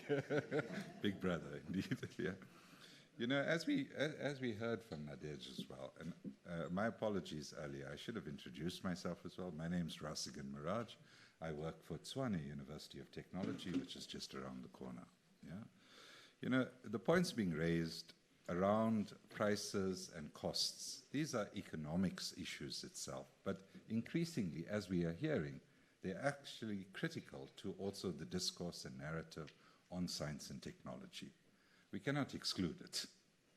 Yeah, and in many instances, the academic project inside our institutions, in South Africa, even in our region, and on a continental basis, somehow separates out those issues of costs and prices from the work we are doing itself. I know this from inside the institution and the works that we do. We need to redress this so that we can bring it back to the fore, knowing, in fact, with full awareness, what its implications are. But if we are going to do that, we also need to embrace honesty in a real way as well. And the notion of true cost economics becomes very relevant. You all are aware that the current cost basis is not on true costs. Yeah? And the consequence of that is we make mistakes in terms of the deployment of investments because we don't capture true cost itself. The cost of the environment is not an externality because you don't live in a vacuum. But those are the costs we need to bring into the prices, and that changes circumstances. But it also threatens hegemonies. It also threatens monopolies. It threatens oligopolies.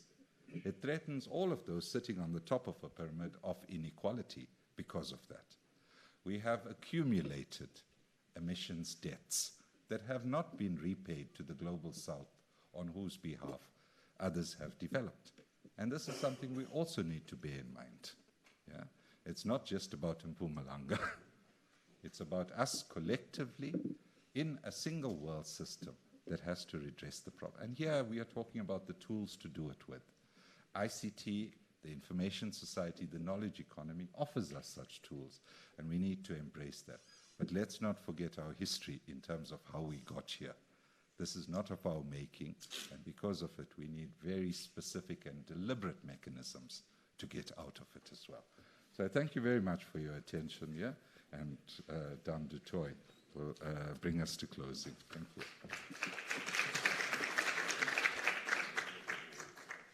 Thank you very much, Razigan, and to the panelists for responding to those most informative questions. Just very briefly from my side, all the questions have been responded to, but if I could just contribute with regard to the general theme of how best to promote innovation and entrepreneurship. Now, a lot has been said about the role of government, rightly so, what government should do at a policy level, what government should do at a funding level, but the point I would want to emphasize that government cannot do it all alone. Certainly not. It has to be in partnership, and that's why one of the key themes of South Africa's new 10-year plan for science, technology, and innovation is how do we promote those partnerships. We always keep on say that that's not a plan for the government, it's not a plan for a specific department, it's a plan for all of South Africa. Second point is that if you look at South Africa's successes in science, and I think that that's applicable to individual entrepreneurs, Africa, etc., focus on your key comparative advantages and exploit those. That's, for example, why South Africa has invested so much in astronomy, because we have a key comparative advantage. We can host facilities here which cannot be hosted elsewhere. And then the third point is also the long-term vision. Policies may not be perfect, but where they make sense, stick to them and progress towards implementation. So Razigan, panelists, thank you very much for that. We've now come to the part, which is certainly an important part of these proceedings, to honor the best paper which was delivered during this conference. Identifying that paper was certainly not an easy task, because looking at the exciting program, I'm sure Paul and the jury had a very, very difficult task to do that. So Paul, can I ask you to lead this section? Akonush Akorja, I'd like to compliment the panelists, and particularly Razigan, who did a wonderful job as a moderator. So we're coming to my favorite part of the conference. I think my favorite part of the conference is, meeting you all again after 3 years of being apart. And it is wonderful to see so many familiar faces, but also new friends. I'm also delighted that we've had such good representation from the diplomatic community this year, and I hope that will continue, because I think it's very important that science and technology councillors from various embassies are fully engaged in these kind of opportunities, not just to engage with the host country, in this case, the government of South Africa through the Department of Science and Innovation, but indeed all of the host countries for IST-Africa conferences going forward. This is the 18th conference of this series, and I'm very pleased that this year's runner-up paper goes to immutable livestock tracking and compliance logs using blockchain, authored by Maria Eugenia Lopez of Enchain, United Kingdom. Is Maria here? Please. And Dan, on behalf of the Department of Science and Technology, will give the prize. Yeah, runner-up.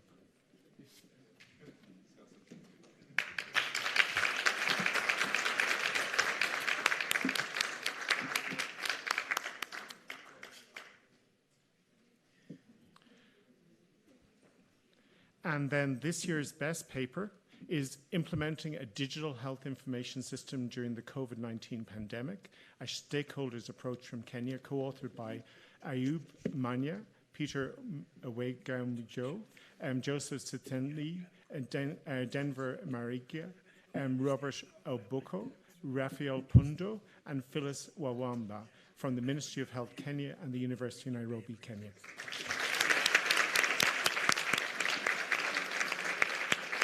Do we have one of the speakers here? If not, they're going to have to come back to South Africa to collect their prize. I'm kidding. We'll find a way of getting it to you.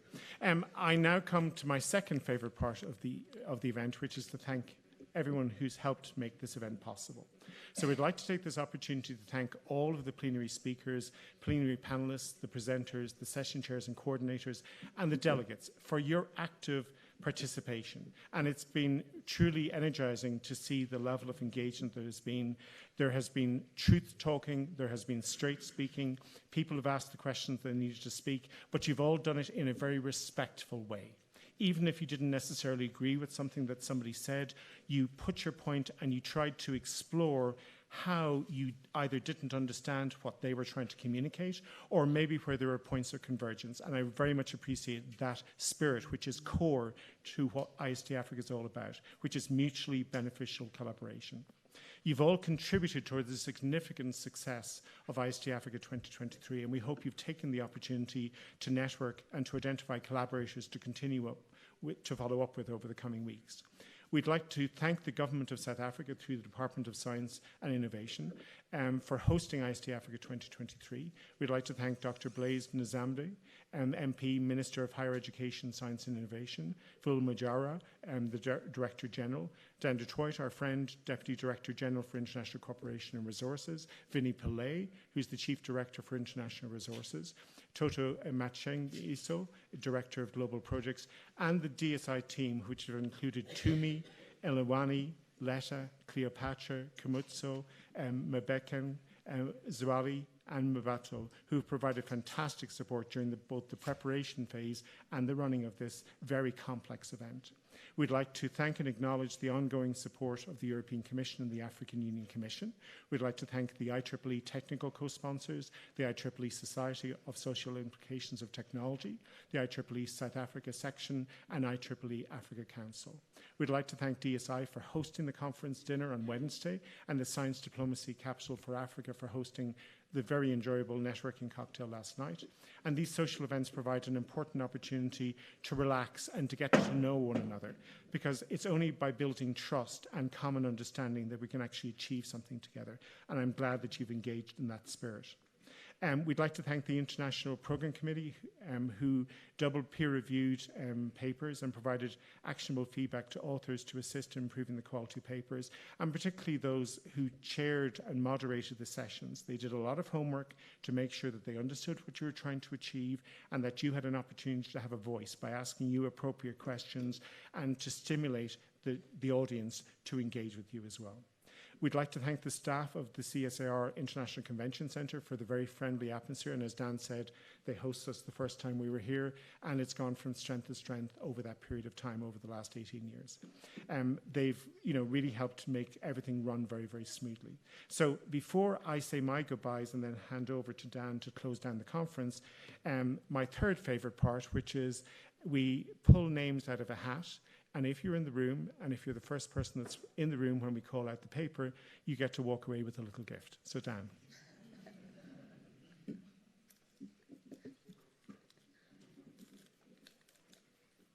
Very much.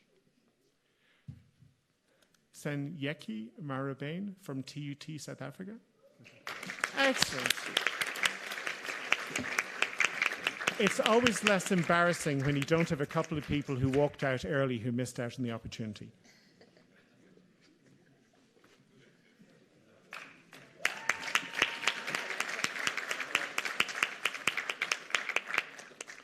So on behalf of Miriam and I, we'd like to wish you a safe trip home and a great rest that you deserve it over the weekend. We'll issue the call for papers for IST-Africa 2024 during July, and we very much look forward to your active participation next year. Slán go fóill, and I hand over to Dan.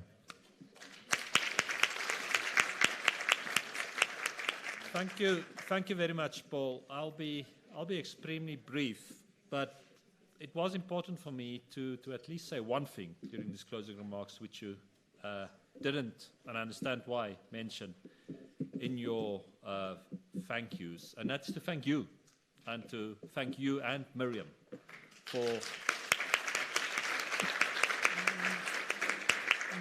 not only your hard work, and I put an emphasis on the word hard work in preparing and in hosting this event, and I'm sure if Miriam is not in the room, I don't see it.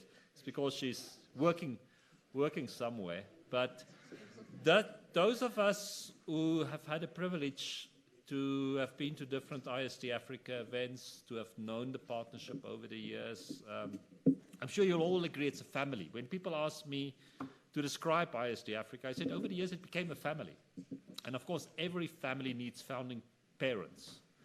And we are very privileged at IST-Africa, we have yourself, Paul, and Miriam, as the founding parents of this unique partnership and unique family. So from behalf of the Government of South Africa, the Department of Science and Innovation, but also your colleagues and friends, thank you very much for entrusting us with this privilege to host IST-Africa. And we certainly do look forward to a few years from now to return here. Just on my behalf, again, I would also like to thank specifically our friends in the diplomatic community, see our friends from the Embassy of China and others here. Thank you for your consistent support. Also to my own team who worked hard and invested a lot.